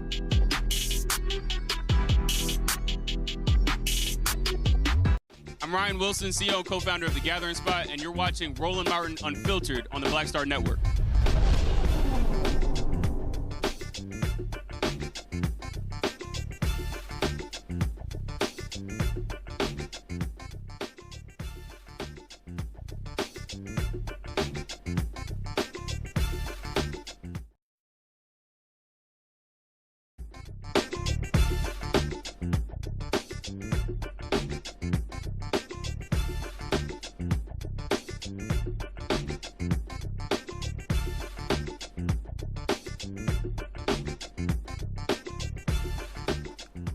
Folks, how many times have we been covered this St. Augustine's University story? Of course, they're out of North Carolina.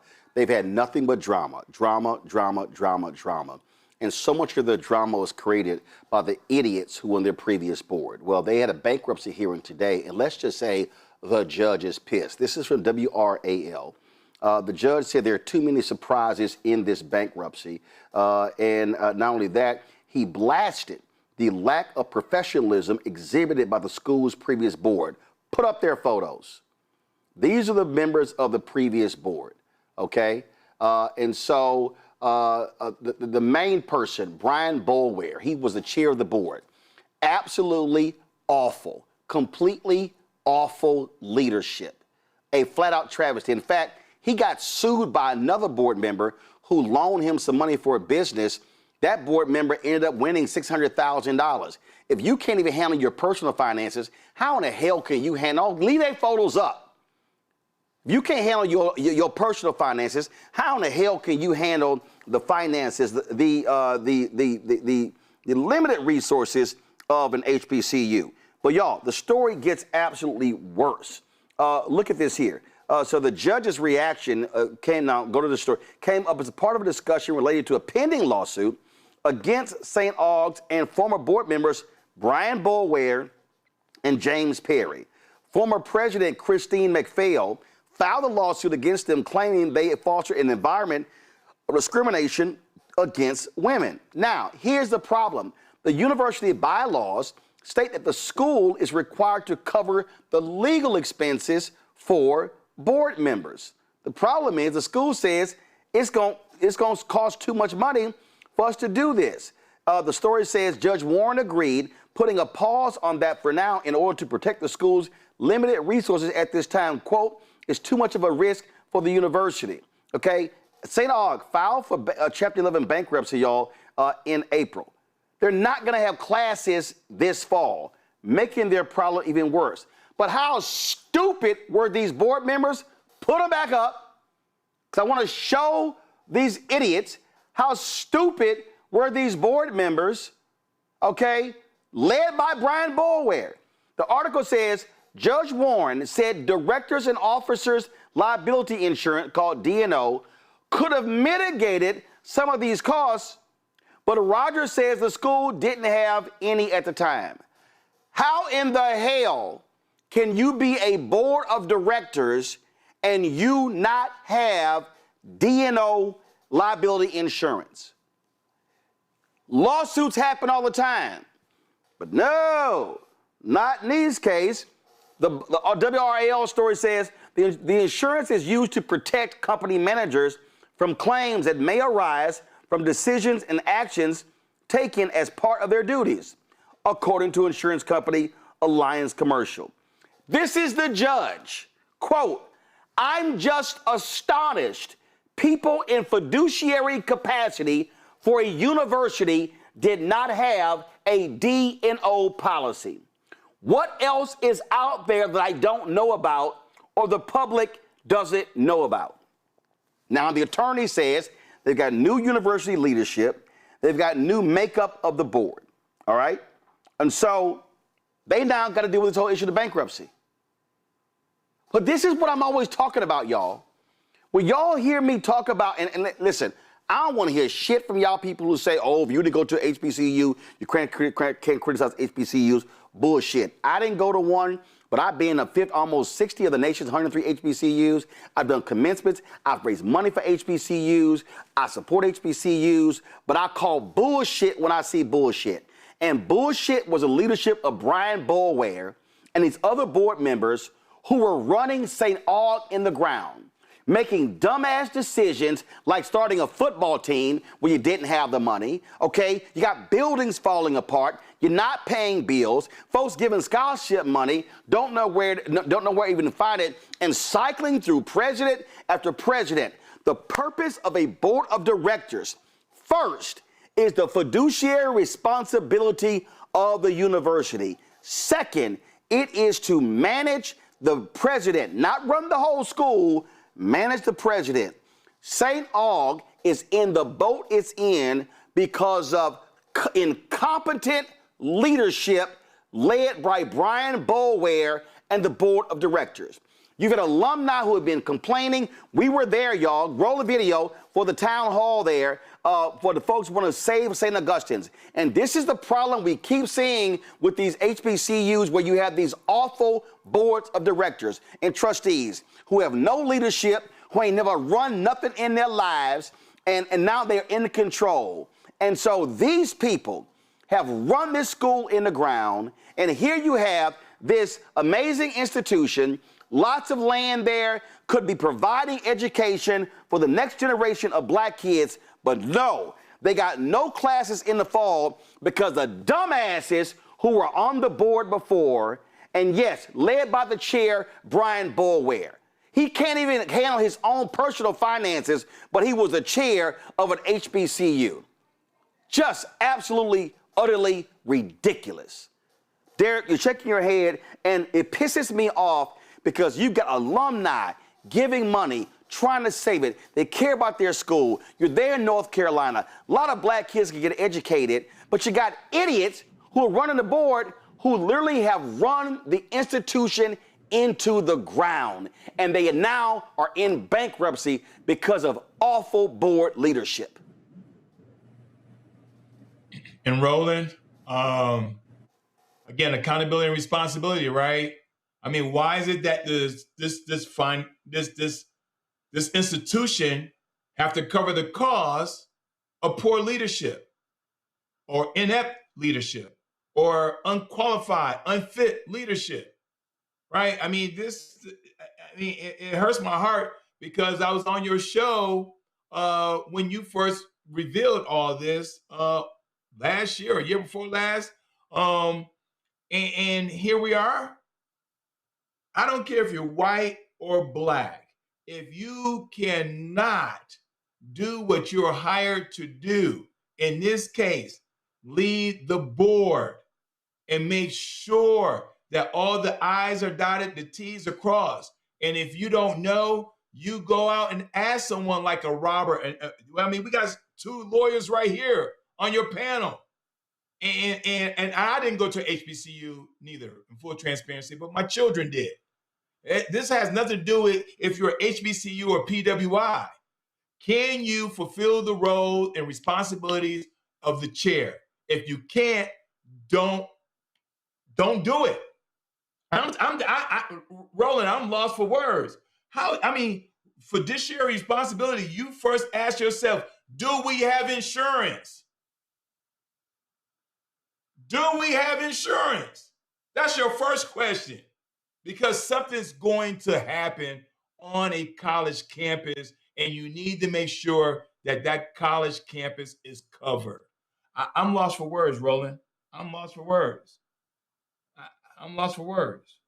Because these 6 individuals should be held accountable, and they should be personally, not the school.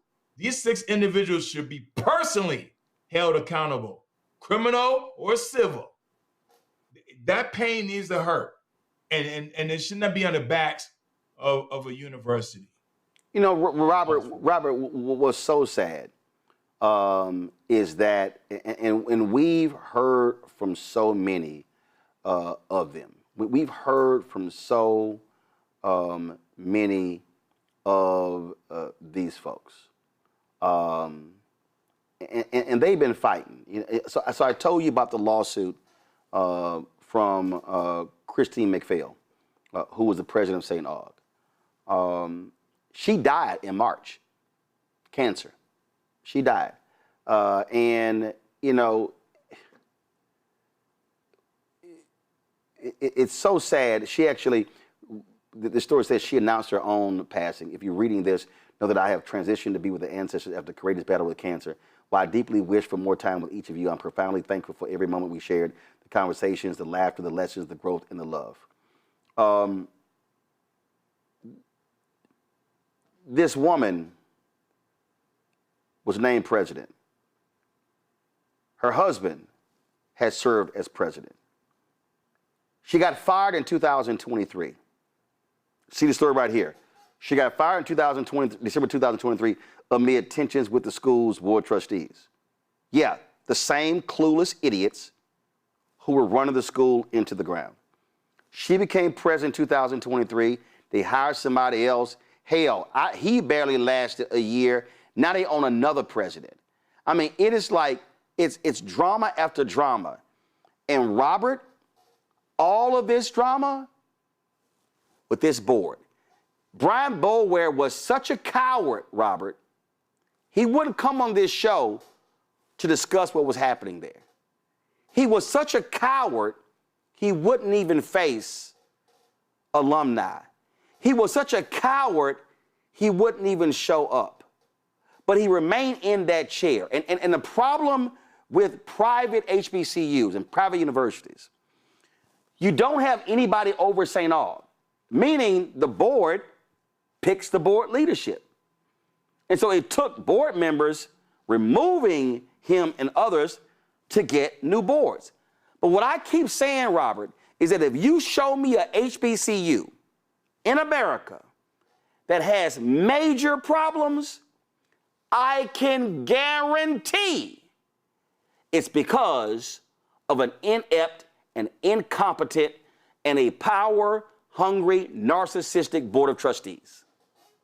And look, Roland, that goes from every HOA, every fraternity and sorority. When the people in charge are doing their job, the entire organization falls apart. And from the criticism of not being HBCU alumni, I am a Clark Atlanta University alumni. It was my sophomore year when Morris Brown College went out of business. You can ask anybody over around 40. The AUC was completely different after Morris Brown wasn't there anymore. And this is the important point that we need to key in on for all these people who run these organizations, people who want to enrich themselves. Is it's supposed to be for the young people. It's supposed to be for education. It's supposed to be for the betterment of our community and ourselves as a people. You taking these things onto yourself and either corruptly or incompetently running these organizations is a disservice for the entirety of our community. And particularly right now, when you have a administration which is dead set on removing every benefit of African Americans in this country, they will like nothing better than to shut down every HBCU. They will love nothing better than get rid of every single scholarship program for African American students. They will want nothing better than to expand their war on woke to remove every single opportunity we still have. So just for the time being, while we are in this period of fighting for our lives on the national and international level as a community, could we just not have any nigga shit for the next couple years? Good God Almighty, just not right now. Return to it at some point in the future if you have to, but not right now. We got too many other things going on. For God's sake, why would you do this at this period of time? Here's the other thing, Joe, that we have to understand that this does. One, you got no classes in the fall. So that means you got some black students who could be there and getting educated. That means you got faculty looking for jobs. You got staff looking for jobs. You got a whole downstream. It also means that by not having the students and the faculty, you're now impacting the economy of Black Raleigh. Because students are operational. The restaurants and the stores, everything that are around there, you're impacting their revenue as well. And again, I got all these issues with St. Aug, all driven by the incompetence of the board. And the reason I keep saying Brian Boulware's name, because he's the chair. The buck stops with the leader. He had no business being in that position. He should have been fired by this board a long time ago. And every single problem that they have had, these idiots signed a deal that had an exorbitant interest rate for some money they borrowed. I mean, it was beyond stupid. Nobody signs that kind of a deal. And the problem we have here, again, and this is what really bothers me the most, Joe. Here you have an HBCU that is on the brink of being defunct. You can't blame nobody white. You can't blame the Klan. You can't blame no racists. You can't blame Donald Trump. You can't blame MAGA. Who you can blame are some grossly incompetent black people who had no business being university trustees. You know, being a university trustee is more than a notion. And really, if you're doing it the right way, it would feel like another job. And it's real hard. Robert said it one way, and I'm with you. I'll say it a different way. You know, you got a whole lot of people out here that want to be HNICs, and this ain't the job for it, okay?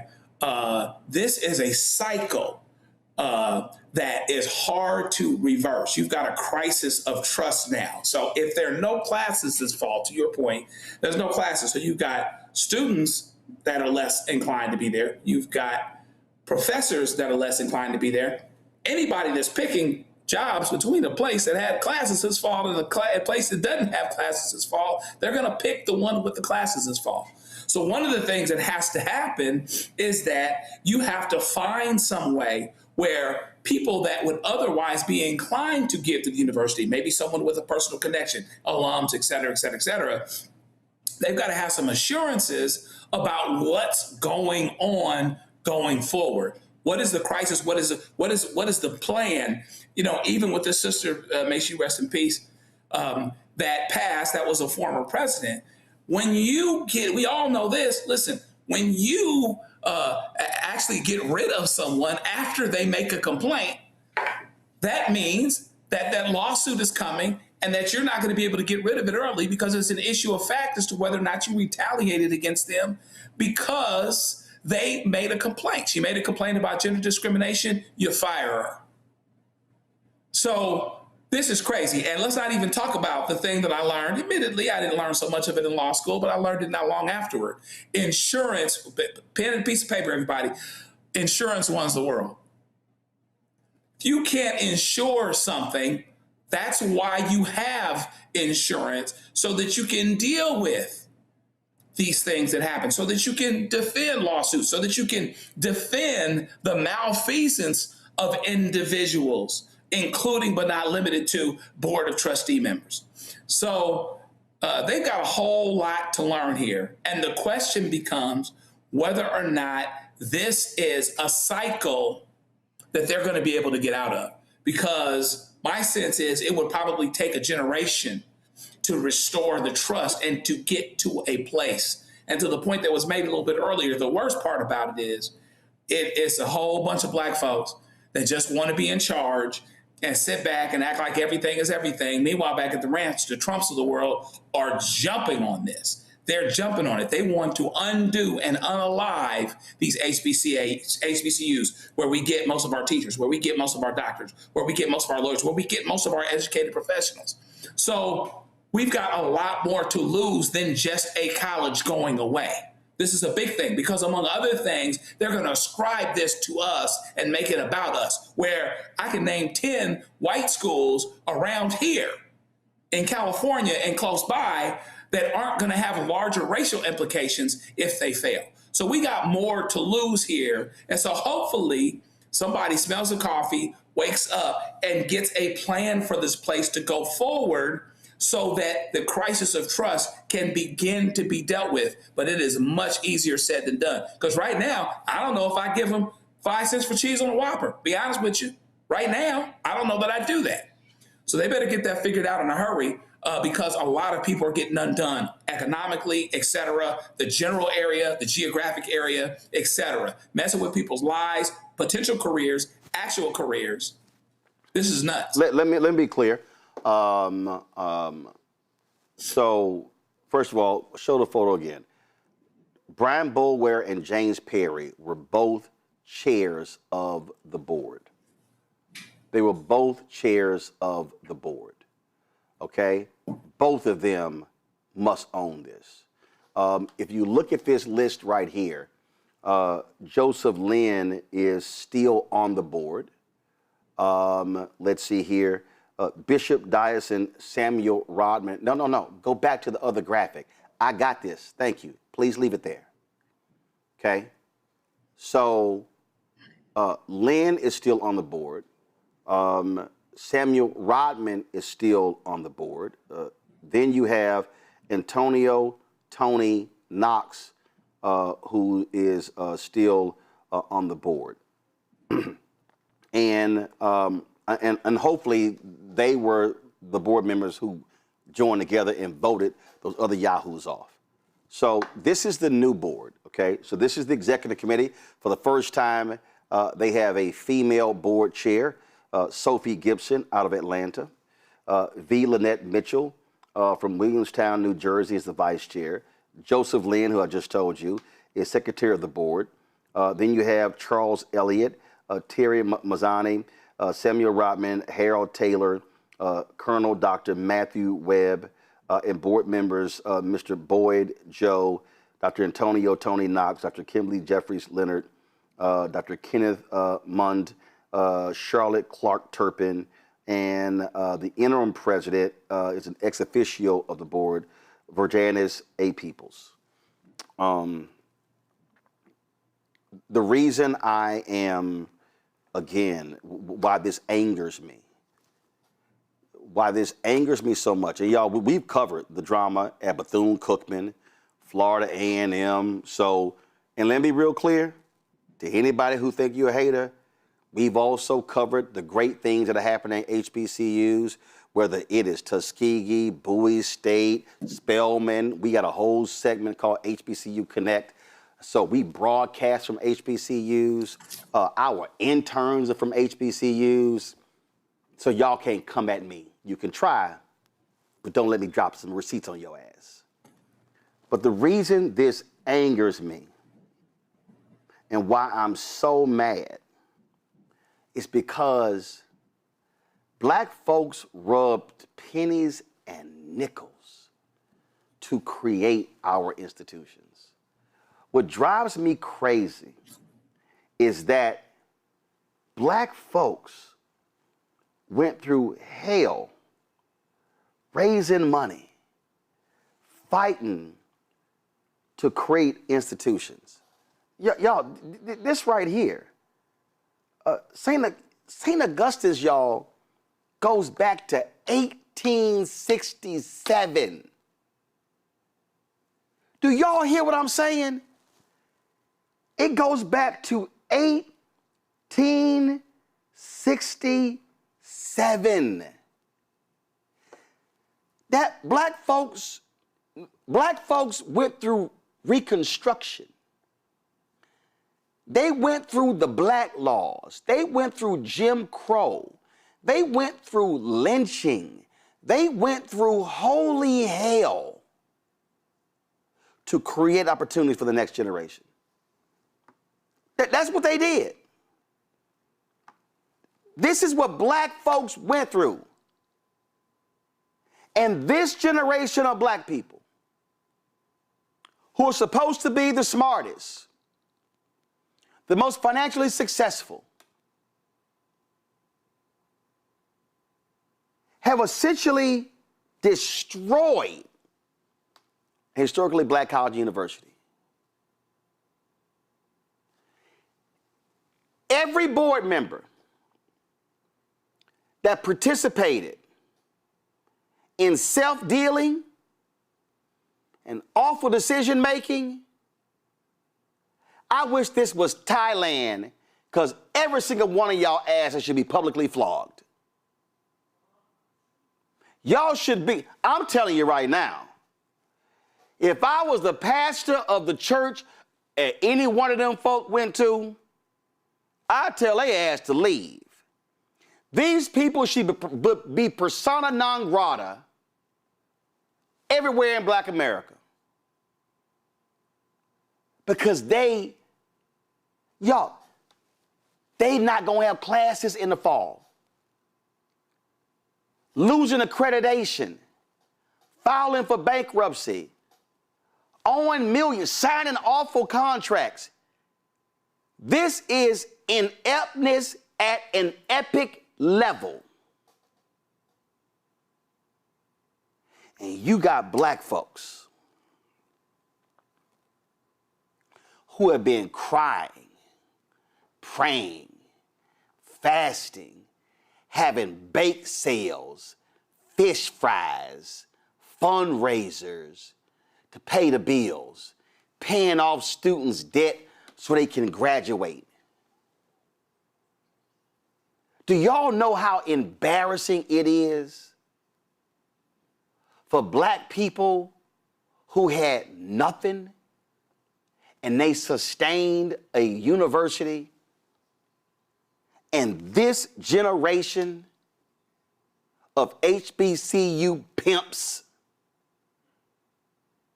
destroyed it? I'm telling you right now, if I meet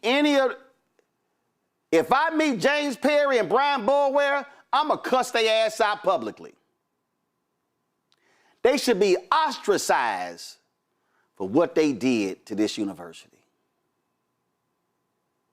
If they in a fret, take their damn letters. Because their lack of leadership, their lack of fiduciary responsibility. You so damn dumb, you don't even have D&O liability insurance? Do y'all know one of the first things that I bought was liability insurance?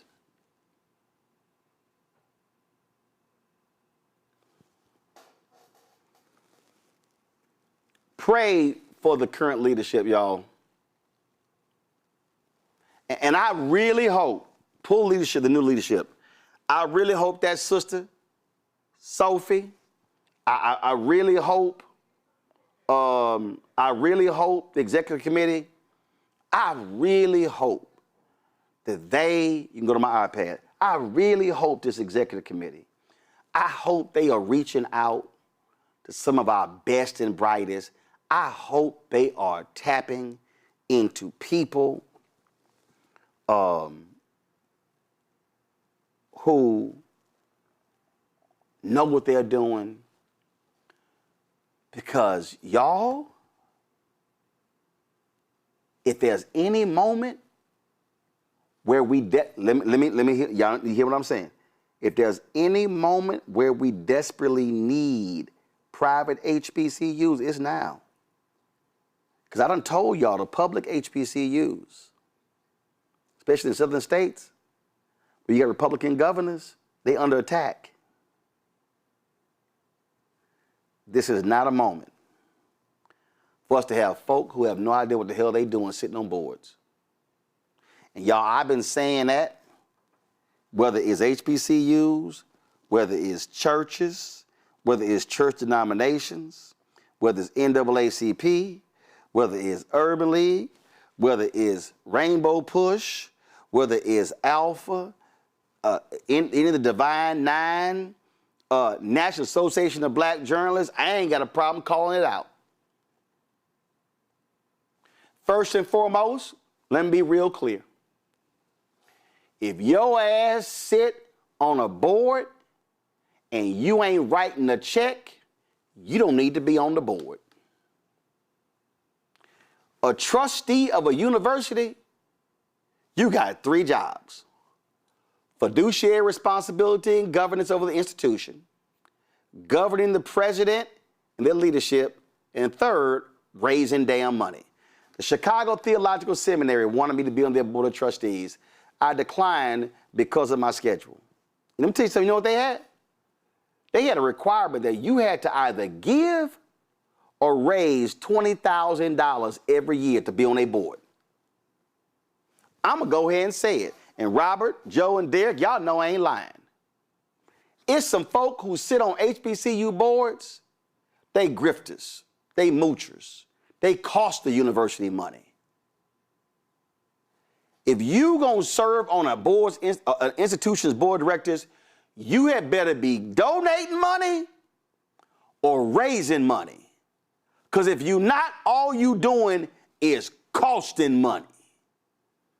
And I'm telling you right, I don't care what it is, Robert. I don't care if you are a public HBCU, a private HBCU. I don't care, whatever the black institution. Don't put folks on your board who can't give or raise money. And if they costing you money, throw their ass off, especially when it comes to lawsuits. Robert?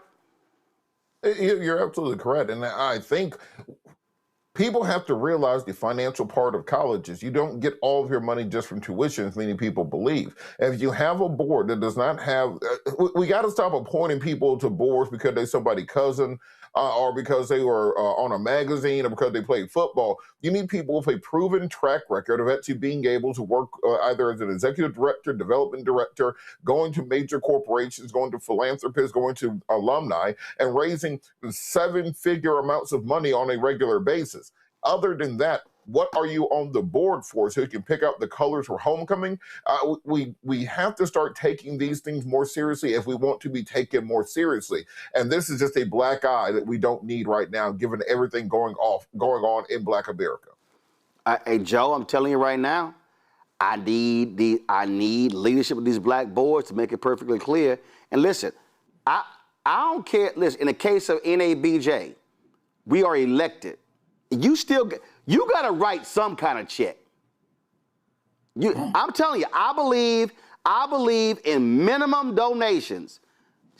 Hell, 500, 1,000, whatever. But if it's a university board of trustees, oh hell yeah, you got to bring some money, or you can't be on the board. Yeah, I was just having an exchange with our former campus president, shout out to Dr. Albright at the University of Redlands for many years ago. And one of the things I said in the email is that I'm contemplating ways to be involved and to give back. But I take it so seriously, Roland, that I know that you need to give a certain level. You can't come to a party like that and not bring nothing with you, not have something in your pocket. Okay, so what I said I'm gonna do is I'm gonna finish this donation we doing over at Northwestern Law for Joyce Hughes, who was the first black professor that was tenured, black woman professor in law school in a predominantly white institution in America. I'm gonna do that first, and then I'm going to shift over and maybe have a discussion with my undergrad alma mater, because I know how seriously to take it. I've had preliminary conversations, but I'm like, look, I don't want to do that until I know that I have work that I can take care of and my X number of files here over at this office, because I know what kind of commitment that it takes, financial, time, and you got to be on your game. This is what you call an active board. There are a whole lot of boards you can sit on, maybe this local organization, that local organization, where you come in, you do a meeting for 90 minutes once every quarter, and everything is good. That's not a board of trustees. That's not a university board of trustees, a working university board of trustees. So you have to take it seriously and prioritize it, particularly when there's so much at stake. So, we've got to change what we think about that. To that point, no, it can't be, Pookie and Ray Ray's cousin and them, and somebody who made you feel good because they got 20 touchdowns, 10, 15 years ago, but they're not accomplishing too much professionally. And you should be doing background checks. Shouldn't just be somebody that's popular. Do some background checks and see if there are any public judgments.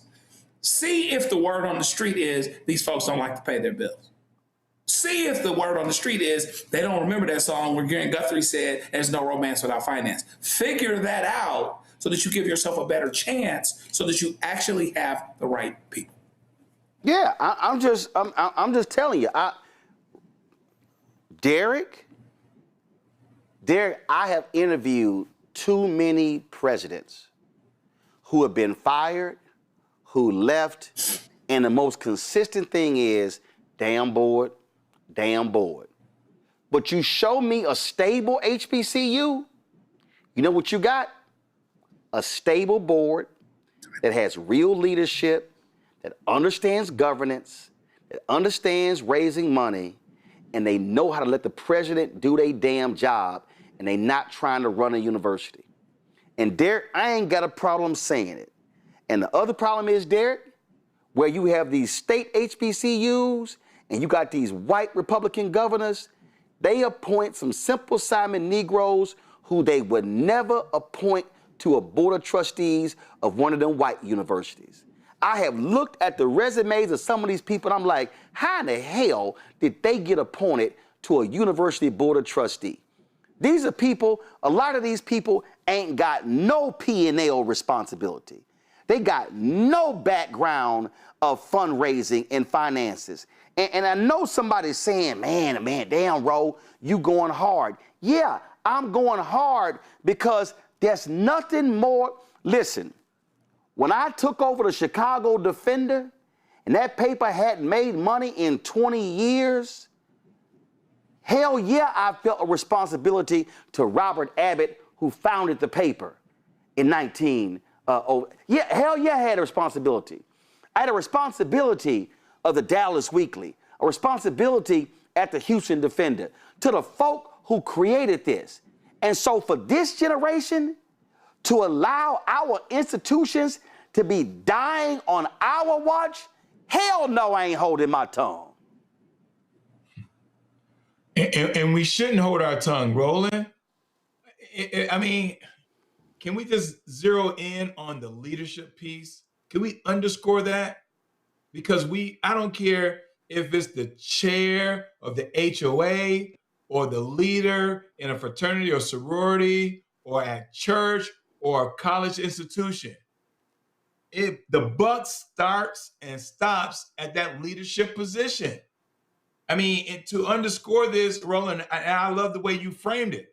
I mean, look what's happening in our country right now.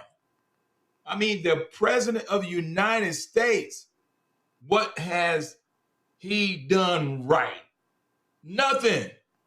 I know it's a rhetorical question. And so when you think about why we should call it out, and I agree with you, calling it out, because leadership matters.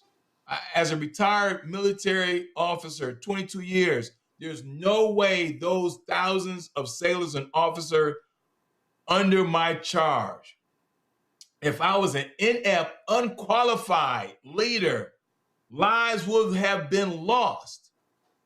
Lives. And so not just this is not just an economic problem. This problem, the gravity of this problem is far greater. I mean, someone can actually commit suicide, right? Because they can't find no other situation. And I'm not saying that will happen, but we just don't know. And so we have to call this out, especially when it's our own doing this. And the last point, I would say it this way, Roland. When you gave the date of this institution? 1800, whatever you said. 1867. 1867, Roland.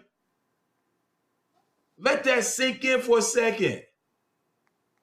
And now all of a sudden, just because an inept, unqualified leader, chair of this board,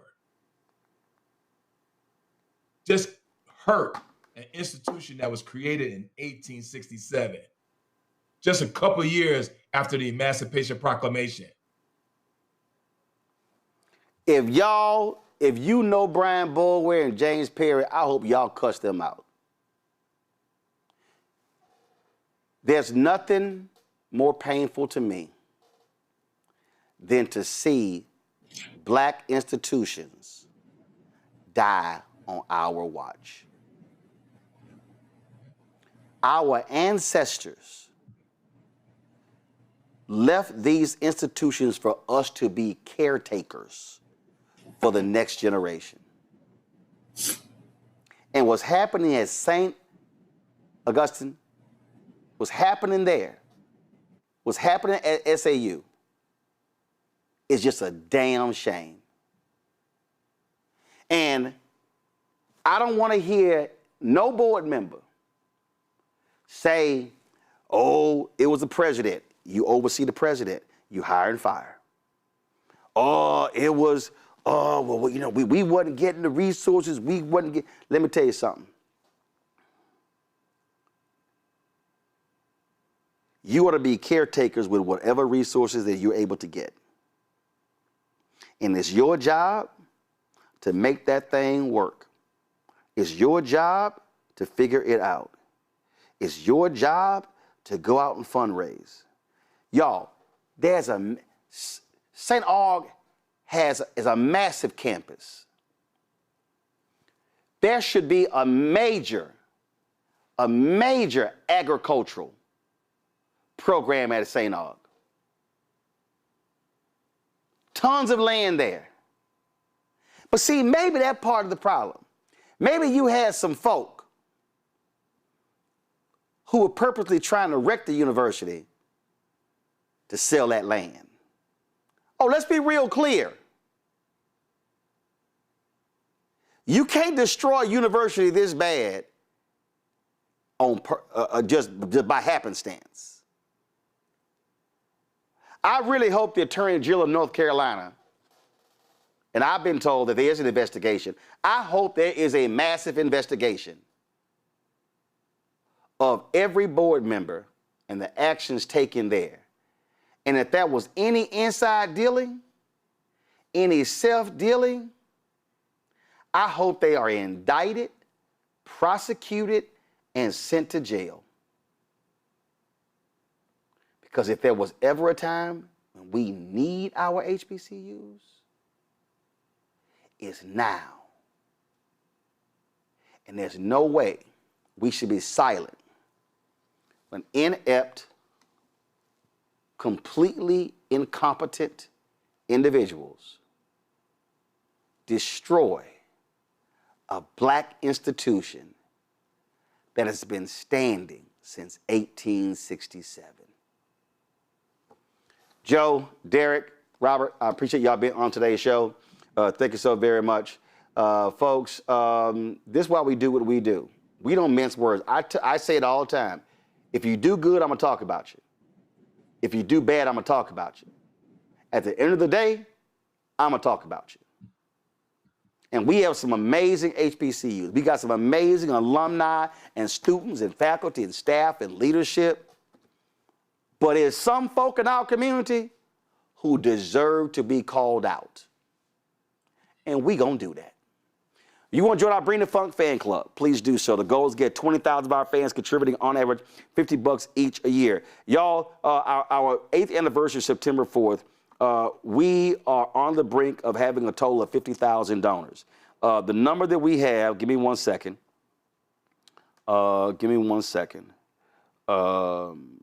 I'm looking at the number here. We have, where is it? 49,656 donors. And so we are 40 44 away. Well, not 44 away. I'm sorry. 344 away from hitting 50,000. Now, it's enough of y'all who are watching right now who have never given to this show. And y'all are commenting for free. You're talking for free. You're doing all this sort of stuff for free. And we would appreciate if you actually join us. In fact, we are about 42,000 away from hitting 2 million YouTube subscribers as well. And so we're making this thing happen. But again, your support is critically important. So please contribute via Cash App. Use a Stripe QR code. You see it right here. The QR code is for checks, for credit cards as well. Checks and money orders, make it payable to Roland Martin Unfiltered. P.O. Box 57196, Washington, D.C. 20037-0196. PayPal's R Martin Unfiltered. Venmo RM Unfiltered. Zelle Roland at RolandSMartin.com. Roland at RolandMartinUnfiltered.com. Download the Black Star Network app. We're close to 200,000 downloads. Apple phone, Android phone, Apple TV, Android TV, Roku, Amazon Fire TV, Samsung Smart TV. Hey, all y'all laggards on YouTube, hit the damn like button. Y'all sitting there being like, we should easily be at 1,000 likes. Now, y'all messing around, so let's go ahead and hit that. Be sure to get our Roland Martin Black Star Network swag. Go to shopblackstarnetwork.com. Is Robert Patillo gone? We got his flamethrower shirt right there. So also our MLK shirt, our other shirt, Don't Blame Me. Don't Blame Me. I voted for the black woman. All of our t-shirts, go to, of course, shopblackstarnetwork.com and support these black-owned businesses at shopblackstarnetwork.com as well. All of these folks, y'all, these black-owned businesses, phenomenal companies. Go to our marketplace. Every product you see in our studio is available on the websites. I mean, we got crossword puzzles, skin care, we've got watches, we got stuffed animals, we've got books, we've got sauces. Y'all, we got all sorts of stuff. We got the items that nurses wear. I mean, you name it, we got it. HBCU gear as well. So again, go to shopblackstarnetwork.com. Folks, that's it. I'll see y'all tomorrow right here, Roland Martin Unfiltered on the Black Star Network. Holla!